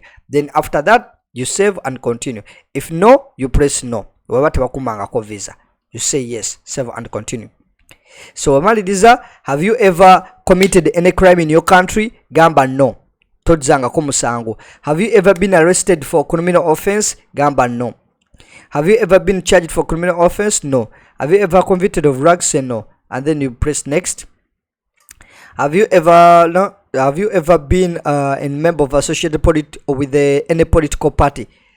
Have you ever been a member or associated with any political party? Gamba no. Toliwa NUP, toliwa NRM. Have you ever witnessed or participated in ill treatment of prisoners? Gamba no. Then press continue.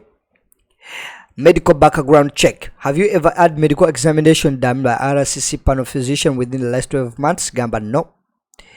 Do you want to work in one of the following jobs required? Health worker, blah blah blah blah. Then you need to say no, okay? Because you are not a professional. You are not allowed to work. This is a trick. Gamba no. Okay. In the last, were you diagnosed with tuberculosis? Tuberculosis? Gamba no. In the last 5 years, have you ever been close with someone with the tuberculosis? Gamba no. Gamba save. Are you currently diagnostic treatment? Gamba no. Are you have you had drug or alcohol addiction causing you to threaten yourself? Gamba no. Have you had mental health conditions? Gamba no. Have you ever been diagnosed with syphilis? Ndoza mubiraba. I spoke about these things about nemugamba nti Musa boda asaga. I was telling you. Nabagamba okimanyi mwagala nnyo okwegatta. Please wear a condom. Nembagamba no bagambe jjo nabagambye singa mwagala okwegatta. Please wear a condom. Nange nkudi njagala but nange nyambala condom. Olabye, have you ever diagnosed with syphilis? Kati bw'oba nabagamba yes. Omanyi bayita syphilis tebabagala. Tuberculosis. Nabagamba enkudi jirye neyambala akapiira. Please. Ate bw'oba ogenda okukomba omucungwa gw'omukazi, please make sure nti omukazi tawunyanga ebyennyanja. Okitegeera? So ayinza okuba mulwadde ng'alina bacteria. Gamba no. Toyina syphilis, okay? Empulira nkoyo okujjuza bino visa application. Family reunion. Bwe bakubuuza what is your current status? Gamba you are single, save. Toli married. Okay. Do you have any biological adopted children or stepchildren? Gamba nope. I understand that I'm not declaring any natural or adopted children. Gamba yes. Gamba 7 continue. Okay.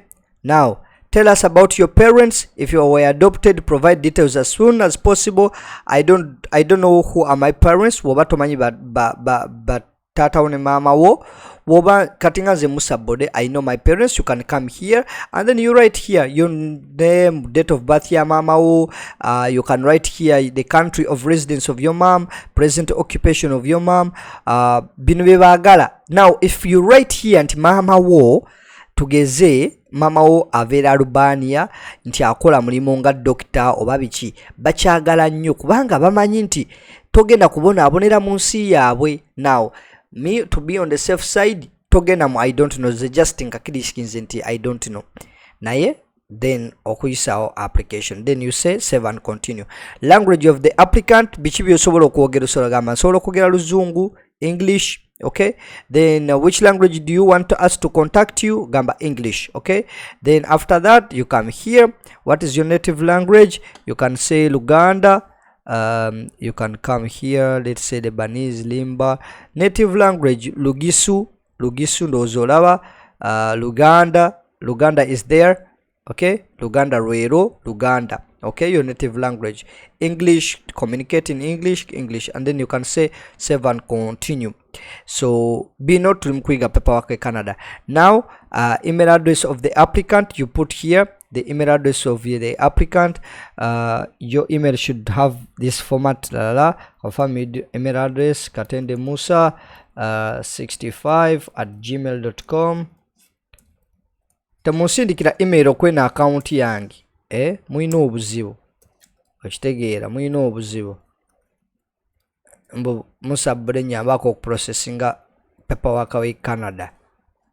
Ananga bana Uganda. Olemwa. Okay. Now telephone number. We bakubuza telephone number. You come here. You can put other. Your telephone number. You can go here other. Okay. Telephone number, this should be the number where we can reach you. You can say residence, you can say cellular, so you can say cellular, and then you can go here and you can write 256. Okay, now you can write here the number. The number yange eri 075 emu nkaga munya 14 namba ya Musa bode. Extension number okay. Now extension number, I don't have extension number, optional. Extension number, you can put another number. You can say okay, save and continue. This is my number. You can put as many numbers as zoyagala. Then you can save and continue. After you have saved and continue, now how do you review the application? Now how to review the correct answers? You can go here, you can apply, you see, you can go here and then you can review every document. Now katuwano tugenda mu kinyusi ebigenda okubeera ku visa application form yo. Bino bye bintu ebibeera ku visa application form yo. Kati wano abantu ebakolera ensobi, when they do all the byonna betukoze tebakola review. Olina okukola review. Now visa, I want to apply for visitors visa or super visa. What do you want in the visa? To visit as a tourist. Tell us more about your trip. One day accommodation doza mubiraba. When will you enter Canada? Ngabiri munyo gomnana 2024. When will you leave Canada? Ngabiri munyo gwe 10 Representative. No, I don't need a representative. Travel document of the applicants. Nachigude aleni date of birth. Travel documents of the applicant, passport, regular, Uganda, national ID number, everything is written here. Okay, now dual citizenship, you are Ugandan, babamba, byonna biri awo, national identity, biometric photo, byonna biri awo, every information is here. Children, byonna bimajuziza, byonna enamba y'essimu, then you save and continue. Let's say save and continue. Okay, now okay, now akantu kano mukalaba wano, yeah, ewantu wano mulabawo basebo ne banyabo, ewantu wano mulabawo bannange, mpuliriza bulungi, sigenda kuddamu kunnyonnyola kino ekintu. Wali tubadde tujuza application form wano, ngenda kunnyonnyola bulungi otegeere. National identity document ye pass ye ID yo, ID, national ID ye Uganda. Now passport ye passport yo eno say ya ready eya bulu togamba passport ya Musa bodengeri different. Say yo eya bulu passport za feza blues bag. Okay, eya bulu ojagiteka wao. Okay, now wano proof of funds, kambalage waneno webagamba national identification number, identity card with the photo ya Uganda, must show proof of citizenship eraga nti oli Uganda. You come here, you add the file. Okay, now passport, if you won't be getting financial support from someone else staying in Canada, show us that you can support yourself. Passport sorry, passport ngeraga date of birth ne byajuza mu application yo. Proof, okay, bibino ebagala ku bank statement, wuliriza bulungi topapa please, mpuliriza bulungi bibino ebagala ku bank statement. Now Canada abantu abama visa because of this. Wulira, if you won't be getting financial support from someone during your stay in Canada, show that you had support yourself and any dependents who will accompany you in your journey to Canada by providing the following pieces of evidence. This is the evidence they need to grant for you a visa. Bank statement for 4 months showing the amount is large enough to cover all reasonable experience while in Canada. 4 months bank statement zebetaga. Abamu mugamba mu Canada betaga 3 bank statement, abamu bagamba bagala bank statement ya miezi 6, abamu mugamba bagala bank statement ya kwa kamulamba, bagala ya miezi 4. This is what they need. Ekirala bagala bank statement, they want a bank statement of the last 4 months showing an amount large enough nabagamba immigration yetaga sent, they need money, they want a bank statement that has a large money. What do we mean by large money? Millions za 3 mukaga ziteka ku bank account. Now let me tell you a secret. If you are planning to go to Canada next year, funayo mukwano gonga mugaga akuwenga sente ze ziteke ku bank statement. Teka ko millions za 2, 15, 3 bwatyo mpola buli mwezi ngotekayo.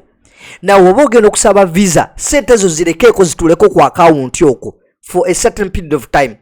Wezibanga sente mukwano gwe yagenda ozikuwa nga akwesiga mugambe sente kanzisigaze ku account yange zibeereko ko zituule millions zinga 5 zibeere ku account nga zitudde nga mukwano gwa kimanya akwesiga tojja zijjayo. Now the period is going to pass emyaka banga litewo bona tuko ku applying a visa ogendo sabe bank statement yemezena. That bank statement it's going to have that money. Bona amalizo ku applying a visa nga abaja approve kwata sente zo mukwano gwo ozimuddize paka kuwulira bobi. Now that one nche explain is chiwedde sikidamu. Ekiddako a certified check bank draft or money order showing an amount large enough to cover all your expenses while in Canada. Now mutera nnyo okumpulira mu video zange nga ngamba te Stanbic Bank ye bank ekyasinzeyo obulungi mu Uganda. Why I always say that? Because Stanbic Bank jampa kibayita bank overdraft. Nsobola okujjayo large amount of money from Stanbic Bank. What day I don't have a lot of money, but Stanbic Bank it can give me money. So now nsobola okujjayo sente mu Stanbic Bank and I use it to apply for visa. And I can show that Stanbic Bank is giving me the money. Lwaki Stanbic Bank simanyi lwaki abantu abamu tebibakolera ekolera basa Musa bode I don't know. Nange sikimanyi ne uli recently bansindikira customer service representative nankubira essimu nangamba Musa bode sente ku account nga ziggwako waliwo atwala sente zone mugamba anze nazijjeko I used it to buy MacBook okitegeera. So ekyo bayita bank overdraft. Okay, now bagala written statements that a processing officer will be able to confirm. Now oyina ogenda mu bank eya Uganda n'obasaba kye bayita bank verification paper. Bank verification paper eyo egenda bakkiriza ab'e Canada okukwata okukebera ku bank account yo okukeberako sente okukebera sente oyinako mmeka bagenda kukebera. Now bawo olukusa bakebere ebiseera ebisinga tebakera na kebera just gwe bawo olukusa naye tebajja kukebera. Okay, now if you will depend on someone ali Canada, they will need you to provide a Canadian bank account with the name of the person providing you, Canadian bank statement for the last 4 months, a letter from the person or institution which is giving you the money, and then a proof of that. Then this is the consent form. Okay, the consent form. This consent form ogenda authorizing IRCC to release Canadian borders to release information from your case file to someone other than your behalf. This one you write a consent form. This is employment letter, current employment, a copy of employment letter from an employer in Canada. This is a letter must be stated of the company will hire you in Canada. Additional documents. Now additional documents explain that you may sit for a visa officer. Now ngenda kunnyonnyola akantu kano nabagamba ntya nabagamba bwoba oyina mobile money statement ziteekeko abantu ne bansabula mbu gwe Musa bode byoyogera tobimanyi bakugambye additional documents. What additional documents you have? You have mobile money statements zigatteko ebbaluwa egundi y'amasanyalaze data gw'osasula e Uganda that Airtel data gattako muganda waba mulwadde nga gwamulabirira ebbaluwa gigatteko mama waba mukyala mukadde tasobola kubeerawo nga toliiwo gigatteko woba oyinayo muganda wo nga mawube mu famire mukozese genda mu ddwaliro bakuwa ebbaluwa y'obuddwaliro ya muganda wo mawube gigatteko. Bw'oba okimanyi oyinayo omusajja yakuwa omulimo ng'okola emirimu 2 oba 3 zigatteko awo. Bw'oba okimanyi there is a lot of supporting documents you can provide here zosobola okugattako. Bw'oba oyina ka business oba TikTok page oba ki oba oyina ki kyonna kyonna ekinayamba officer wa Canada bigatteko tebikosa okitegedde bigatteko. So now bintu bino bijja kuyamba. Now after that kyogenda okukola you can go here. Ebintu bino mbinnyonnyodde, it's very simple. Okay, after that osobola okujja waneeno then you can say add file. Okay, then you can add as many files as you want. Let's say woba oyagala kugattako bifaananyi, you can put ebifaananyi. Okay, you can say open and you can put ekifaananyi. It will upload in the system. Okay, uploaded. You see, change file. You can show here and then you can say upload the system. If you don't want, then no chijayo. Now I can delete this application, but I'm going to delete this application. But one to be you see, this is the document submission. After this document submission, you have to pay fees or balogin also or collect consent and declaration. One of these application ebe wedde. One of these application in Canada ebe wedde chiddako kusasula fees na consent declaration. Choka. One of these Canada ebe wedde paka kuwulira bubi. Just kusasula consent form bye byokka ebe wedde. Okitegedde basebo ne banyabo tebeetaaga bintu bingi, kana akantu nkabanyonyodde kakodyo. So muina kye mumanja basebo ne banyabo, muina kye mumanja. Is there anything kye mumanja nti Musa bode tukubanja kino? I have explained to you how you can apply for visa for Canada. Kati ngenda balagaya akantu akalala. Now ekirala ekinyuma ekyangu ennyo, olabaye visa application yeno ogirabe eno.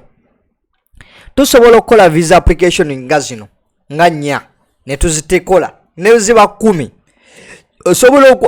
Osobola okuapplyinga, osobola okukola kati kankubulire kyolina okukola. Obikola bwoti, genda ojjuze nga tosubmitinga, osooka ojjuzeemu zino zigundi nga nnya. Ozijjuzaamu nga nnya n'okebera esinga obulungi. Emu osobola otekamu information nga eringa nga mawube, emu n'otekamu information nga nnungi, era n'otekamu information kati zonna bw'oziteekamu nnya n'osooka n'ozirekamu. Okay, so now do you upload that information on YouTube? Genda ku YouTube Sam Musa Bode Katende. Now this is how you refill a visa application. Now olabe eno siji submitting nze. Now nzo omuntu bajjana nga Musa Bode, please help me to apply to refill information for me. Nze nsobola ku refillinga information ngeno, but sobola ku submittingira.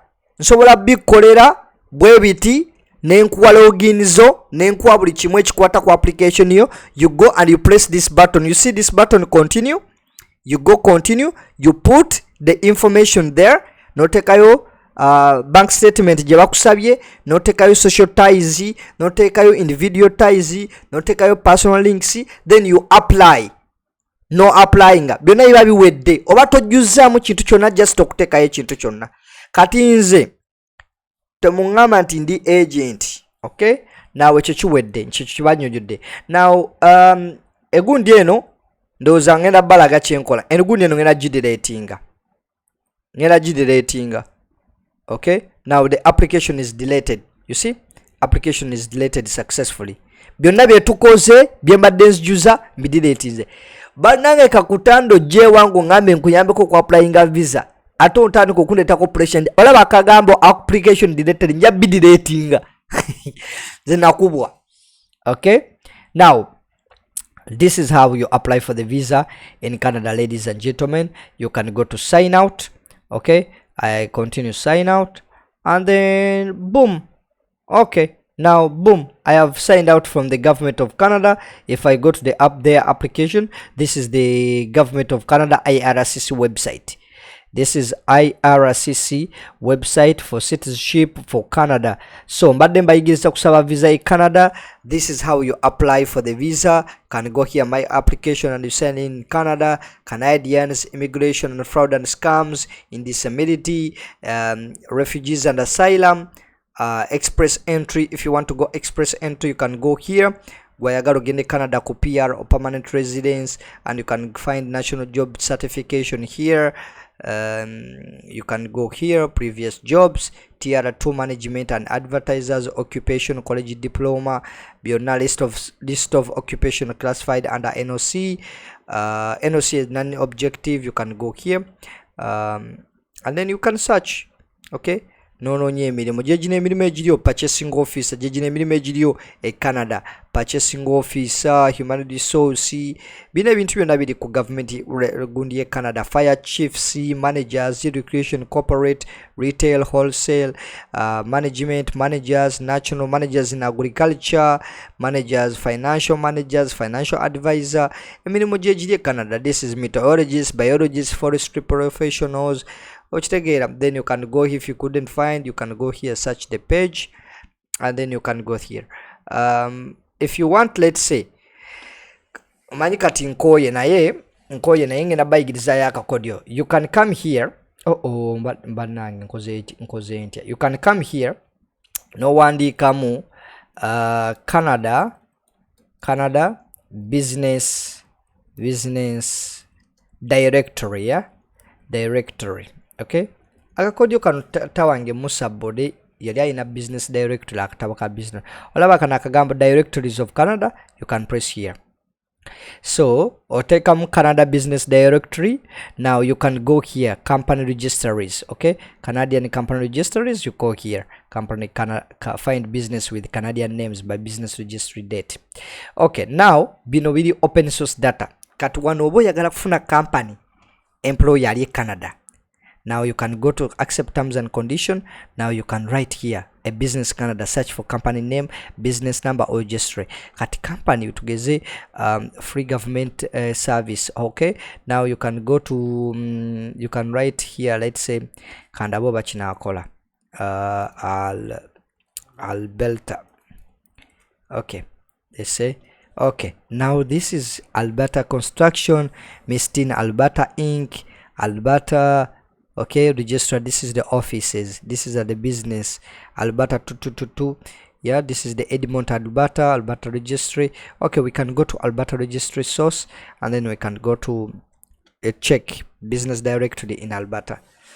Okay, this is a registry agencies. Okay, we can check, okay, we can change for registry, motor vehicle, vital land titles, becoming a register agent, contact. We can go here. This is Alberta, okay? Now if you want to find a job in Alberta, this is what you should do. You come, this is the government of Alberta, you come here, and then when you come here you can see, check here, jobs. Then you see government of jobs in Alberta and government jobs. You come here and government jobs of in Alberta, because you check the Canadian business directly.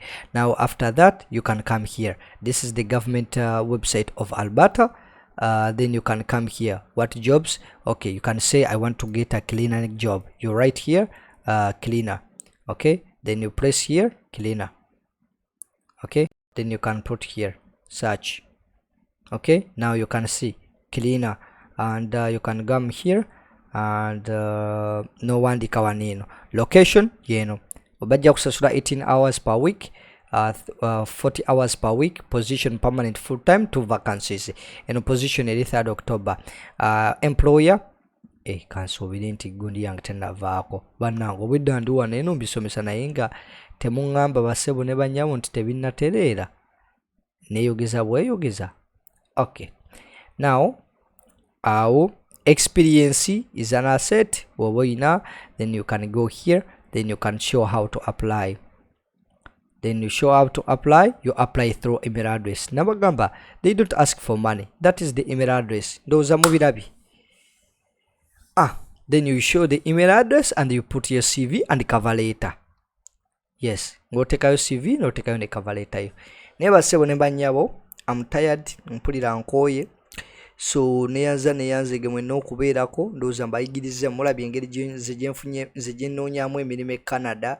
Nze ebyange si bizibu nnyo, naye kati ngezaako basomesa mubeere nga nze, but temwagala kuyiga, okitegeera.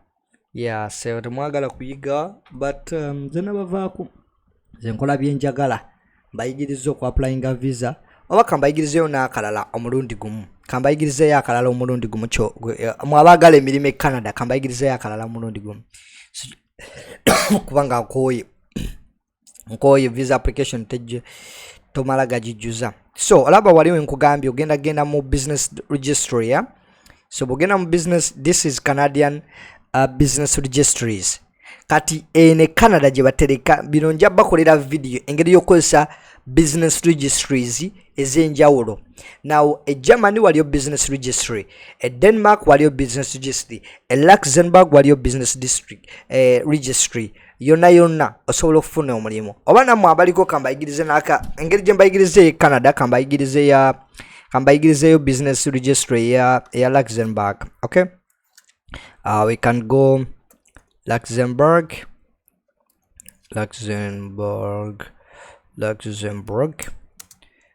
business registry. Okay, now I can do like that. Click about business registry. I can go here, Luxembourg business registry. So I can go here, Luxembourg registry, and then you can go here. This one, you see this one, business registers. You can go here to this website. Any website ya public ya government of government website of Luxembourg. So now you see here in a government website ya Luxembourg sobola jiddamu mu luzungu oba mu Faransa. Now you can check here, this is at the towns in Luxembourg. Okay, now business register in Luxembourg nozo biraba kati mu Luxembourg choino kola. You need to let me check and see citizen for business. Okay, we can go here, Gutem. Okay, now we can go here, commercial, credited, business permit, corporate tax and stuff like this. We don't need anything of this. Human resource, importation management, data distributes, employment and recruitment. You see here, employment and recruitment. This is the government, agriculture, health, professional sector activities, transportation. Now what we can do, we can scroll down. You can come here, apply for the business, book an appointment, forms. You can come here, tutorials, take a tutorials which will take a step by step through no clicking once. But now what we can do, we can go here to to employment and recruitment to Kebere. So if you go here, employment and recruitment, you come here and you can continue looking for professional development, apprenticeship, employment and recruitment. You come here, employment and recruitment, and then you check here, aid to creation employment, support employment and other people requesting for tax, okay, re-employment support. You can come and answer this information and then you look for yourself. Okay, nayenga chosinga okuwagala eno gundi ya website y'abantu abali Luxembourg. But then also I will show you something else. Kana akakodyo kalala mukko naye kabayize sagala kambalage shortcut kambalage shortcut okay. Lists of employment agencies in Luxembourg. The employment agencies in Luxembourg. Okay, so now I can't connect okay. Now what you should do, we'll take our list of employment Luxembourg employment agencies in Luxembourg. Luxembourg.nut Robert Hoff micro page recruitment agencies from Luxembourg. Okay, now you can check for the top 10 recruitment agencies in Luxembourg. Then you go and you open Microsoft Bench. Now here you say gigs exchange. Okay, now you can check here now how many subway jobs Luxembourg blah blah blah. You come here and you can look for the for some recruitment agencies. Best recruiter spring professional best recruitment agencies in Luxembourg. Kasubire mubiraba neba naye Musa boderironga nkoye nnyo ama namize eddagala amubwedda neebuuza ng'obwedda sinabavuma mukko wangamba eddagala wedda kati yolaba wanene waliwo spring professional, upside, red brew, Alligion, greenfield, premier, fund partnership, Salo, talent o. You can come here to talent o maybe, and then you can open up this website. This is a recruitment agency, talent o network. You can go get started like you see. and you can check here graphic designing, web designing, content creation. This is services. This is a recruitment website, a recruitment $99. It's a recruitment, but this one you don't pay this money. It's only telling you that if Vista you pay this $19 for talent creation, but this is not the right way. Okay, but also another thing, if you can do, you can also or to I have to put on VPN. Maybe I was applying for the visa maybe in Qatar or maybe Dubai, like my browser has to have cookies, maybe to show that my location, maybe I'm in Lithuania, Qatar, or yes. Okay, now what you can do, you can go here and write HB1 visa sponsorship gwayagala ogenda mu America. Okay, HB1 visa sponsorship jobs. Okay, and then you write here HB1 visa sponsorship jobs. You can go Indeed. Okay, you can go to HB1 visa sponsorship. You can go to jobleads.com, and you can go here. You change your, if you have website is no Uganda, use VPN. Use VPN and you pin your VPN to the current location. Bobo wera Dubai, just change your VPN and put it to Qatar. Bobo wera tukezo wera mu Europe, try to find in the Middle East. Bobo tegitinga aba customers abantu bokugera nabo nga bali mu Middle East, you talk in Middle East. If you were thinking like that, okay? Now you can go here and no kolachi, no genda wane wali jobs, and you can check these jobs are HB1 jobs. No, ijiri mu America. You can come here, no wandikamu mulimo obo yagala cleaner, then you can write cleaner. Oba jeguli, you will get a job as a cleaner. Then you can get a job. They will put here it's HB1 jobs. Okay, specific tank sewer pipe cleaner. You can get a job here, and then after you sign up, you get full access on how to apply for this job. If you can go apply now, gaba kuwa omulimo. Now ekyo nkinyonyodde ndowooza mukitegedde, ndowooza ngenda balagayo akantu akalala, ambalagayo akantu akalala. So ogenda kugenda to www.musabodecareers.com. ogenda kunyiga mu Google, egenda kuleetera bwet musabodecareers.com. So ogenda ku musabodecareers.com, genda onyigaawo. Bw'ona mala okunyigaawo ng'obunyize wa Musabode Careers, this is what is going to happen. Musabode Careers website, this is my website. Nze nagiye designing era I designed everything on this website. So kyogenda okukola, it has a home section, eyina ne shop. If you press the shop, egenda kutwala wonyiga wano ka shop kagenda kutwala ku website yange yokubiri. This website, it has all the products, like it has a one-on-one appointment booking, in a one-on-one appointment booking, in a job application company list mu abagala visa sponsorship companies ezisa sponsoring these European companies. Zino links companies zenkoze ku research za $50. Bino byonna bigenda kujja ku email address yo. Tewetagana kwogera nange gwongamba bugambi Musabode netaga list. Bwogera n'ogula egundi eno egenda kusindikira email system ye kusindikira directly ku email address yo. Zisetagana kusindikira ku WhatsApp, ojja bi downloadinga ku email address yo. It is there. So waneno ojja kujja mu shop, okebere professional CV, cover letter, anyani, document preparation, ojja kwagala ogenda ku tourist visa guide, expedite your Schengen visa, byonna byoyagala. It's here. Byonna mwagala visa application assistant. It's always here. $269 kikadde kamu. It's always here. So naye mwabagala ebyobwerere, this is how you can do it. Wano joino genda. So jukira website nyina bbiri. Mwabagala ebya sente mwino genda ku Musabode Career Solution. Mwabagala ebyobwerere, what you need to do, ogenda kugenda ku www.musabodecareers.com. Page eno bwegulawo ogenda kola what? Ogenda kwate kubo ojje wano ku about section. About section waliwo akagambo ke bayita blog. Akagambo kano ke bayita blog. Woba okozesa essimu ojja kasanga mu left right corner. Bobo okozesa essimu genda onyigewo blog. bw'ona nyigawo blog section kikino ekigenda otuukawo. This is what I tell people. Buli kintu kyenjogera ku internet kuno I talked about it before.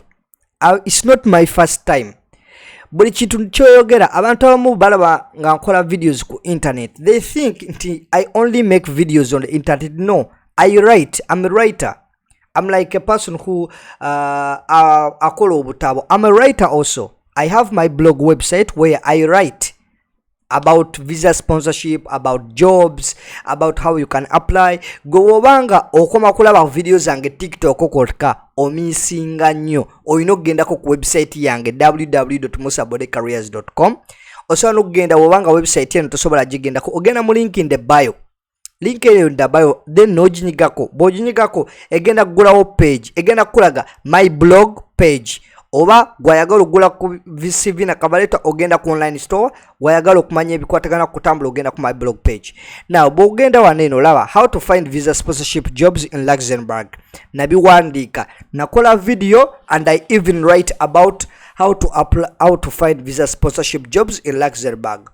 Nawandiika dda how to identify a fake TikTok travel internet guru. Bano ababba nabiwandiikako how to identify fake travel agencies. Mwababbi bwa sente Uganda otegera batya nti agency bafere nabiwandiika.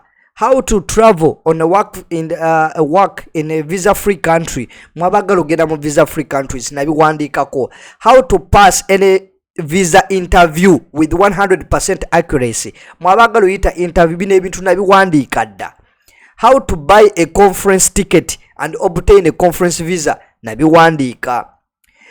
Understanding why travel visas get denied. Mwabatategera lwaki visa bazibawa nezigaana nabiwandiikako. How to apply for a US visa, a complex guide nabiwandiika. Mwabagala oku applyinga visa katolaba mwe mbadde mbayigiriza oku applyinga visa e Canada. How to apply for a Canadian visa katugende mukko nabiwandiikako. How to get a social worker job in UK katugende ku how to apply Canadian visa. Bwogenda ku website yange www.musabodecareers.com ngogenda mu blog section. I wrote all about these things. Okay, now bundo olaba Canada is known for the agriculture, for the culture, robust economy. Byonna labiwandiikako. Determining the type of the visa you need. Nenku explaining what is a tourist visa, what is a student visa, what is a work permit, permanent residence, eligibility criteria. Nenkunyonyola one of the foundational health, character assessment. Financial stability is very important. This includes the demonstrated ability to pay your accommodation, food, living expenses, bank statement, employment letter, sponsorship documents, and typically used to sustain. Byonna nabiwandiika. Gathering documents, nenkubira ne documents ze weetaaga. Bino byonna tubadde tusoma ku ngeri gy'osobola okuapplyingamu visa e Canada. Nabyawandiikako ku website bye weetaaga. Now filling out visa application form. Badde mbayigiriza oku filling a visa application form.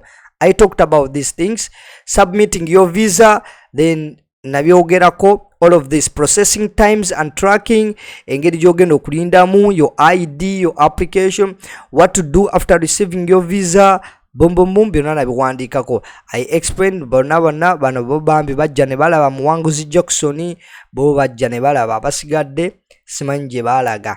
But now osobola okujja eno ku blog section bw'otuukawo and then nogenda nobiraba bino byonna how to apply for the visa. Oyina okugenda ku www.musabodecareers.com. Understanding shensekate mwabagala ogende Germany, mwabagala ogende Finland, J1 visa mwabagala ogenda mu America, Japan visa mwabagala visa e Japan nabiwandikako visa sponsorship, US, Europe awupeya mwe bakadama nabawandiikira dda. Understanding visa sponsorship. Kati waliwo abantu abajje wange ne bangamba CV ne cover letter tebabitegeera. I explained about CV and cover letter nabiwandiika. Work permit in countries byonna I wrote about it.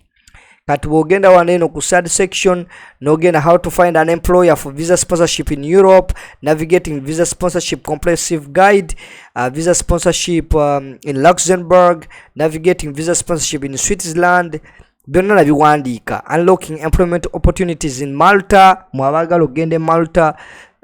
Byonna information is free of charge one ku website yange. And then if you go home section if you go home section, bwogenda ku home section, let me show you something. Bwogenda ku home section and you go for, like, let's say jobs, okay, you go find jobs.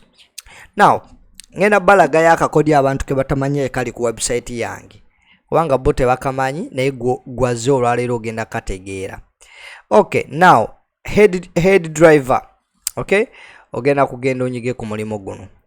Okay, now I don't own these jobs but najiteekayo kubanga gikutwala ku website ya gundi, ku website ya Australia. Now this is this head driver job, okay, then you don't need to toina ku applying. I don't press here apply. What you should do, there is a link here, this link, okay, then copy the link, okay, this link, it's going to take you okay, this link is going to take you to Australia. Okay, now copy this link. When you copy this link, come to Google, Mr. Google, Control plus V, boom, copy this link. This longer job is no longer advertisable, but then if it's not no longer advertised, I put it before, maybe it's taken already, you can come here and search for a job. So this is a website for Australia. You can put here truck driver and you can put truck, okay, truck driver, and then you can put here truck driver, and then you can seek, okay, then seek Australia will open for you the jobs of truck driver, MC truck driver, heavy truck driver, HCR truck drivers, evasion food processors, truck driver mark hangover, those all. You can come here and you can check for the jobs. It's very easy, yeah, and you can say apply for the jobs. This is Seek Australia. You can say apply for the job for Mwawagala truck driving, and then here they can explain to you everything about truck driving. And then this is the employer, this guy loads and transport, you know, this is a ranch hard transport, this is the employer. You can view almost all jobs as single bunji, but this is how everything goes. Okay, if you want, guys, you are interested, you can go to my website www.musabodycareers.com. I have a shop section where you can buy everything you want about visas, sponsorship, and stuff like that. If you want to know, like, my YouTube and watch videos on the page still, it's possible also. On my website you can watch all the videos, you know, like look at this video before you apply for the visa, master versus student. This is how to apply for visa in Europe, how Ugandans can recover IRCC. If I play this video, it plays directly on my website. Playing directly to my website. Abantu abamu they don't know, but this website, it plays direct to the website. Nga togenze na ku YouTube. Abantu abamu they don't know why, but osobola okula okuwatchinga video zange zonna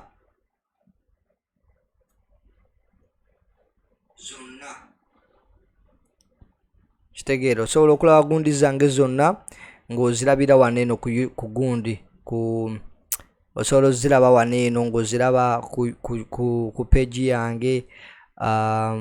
Okay, so osobola n'okuzoominga, then osobola okukeera video nyingi zenateekayo. This is when I was trying to do a live video, Luxembourg sponsorship jobs. I'll pay, and you see TikTok account. This is my website. All my videos are there indexed on my website. So ogenda ku next. Okay, now mwabagala okuapplyinga visa Australia. I did a video about visa of Australia, job seeking, what is travel medical insurance, how to get cruise ship, mwabagala cruise ship jobs, Ireland visa najikola, how to get jobs using Google Maps, how to apply for jobs in New Zealand. I made these videos already. They are biri ku YouTube channel yange Musa Katende. How to apply for a job in Europe, and you don't need to go anywhere. You just how to get companies in Netherlands, how to get a Europa CV, how to get a job in Malta, how to apply for jobs in Netherlands. You can just go here and then you press the video will play.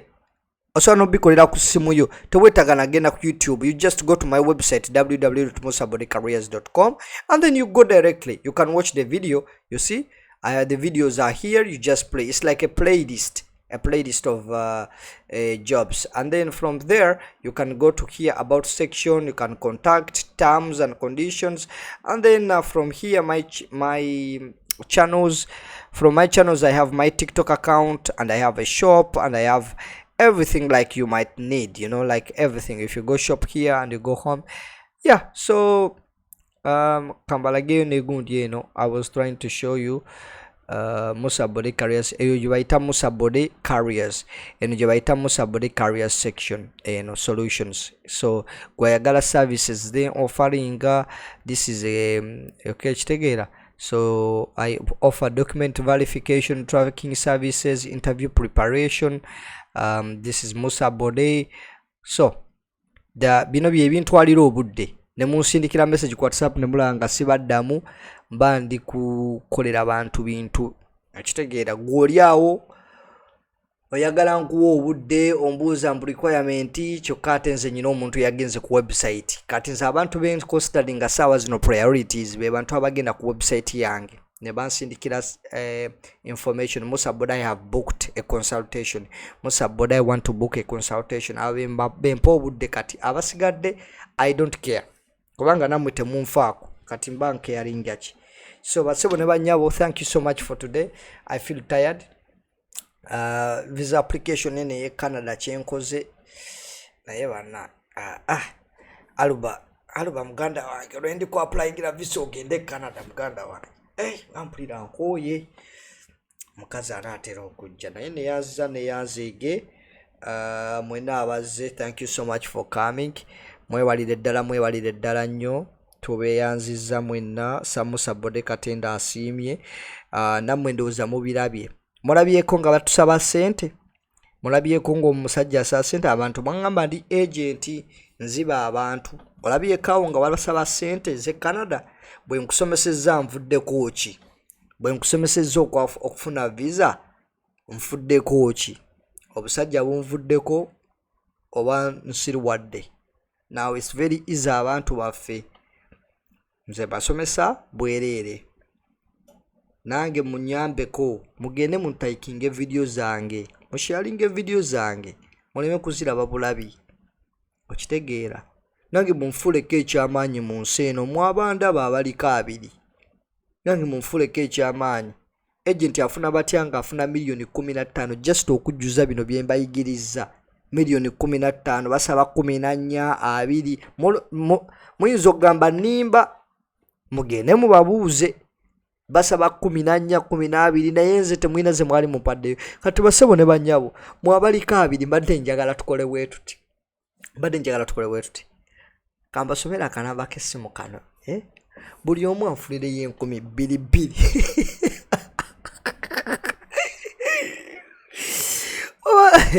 Basebo ne banyabo ani ali wirigo okupa ku seto olwaleero. Ani gwe mbuusizza olwaleero awulira nti Musa Bode ombuusizza wallahi nsaana okuwa 5,000 oba 6 oba 1,000.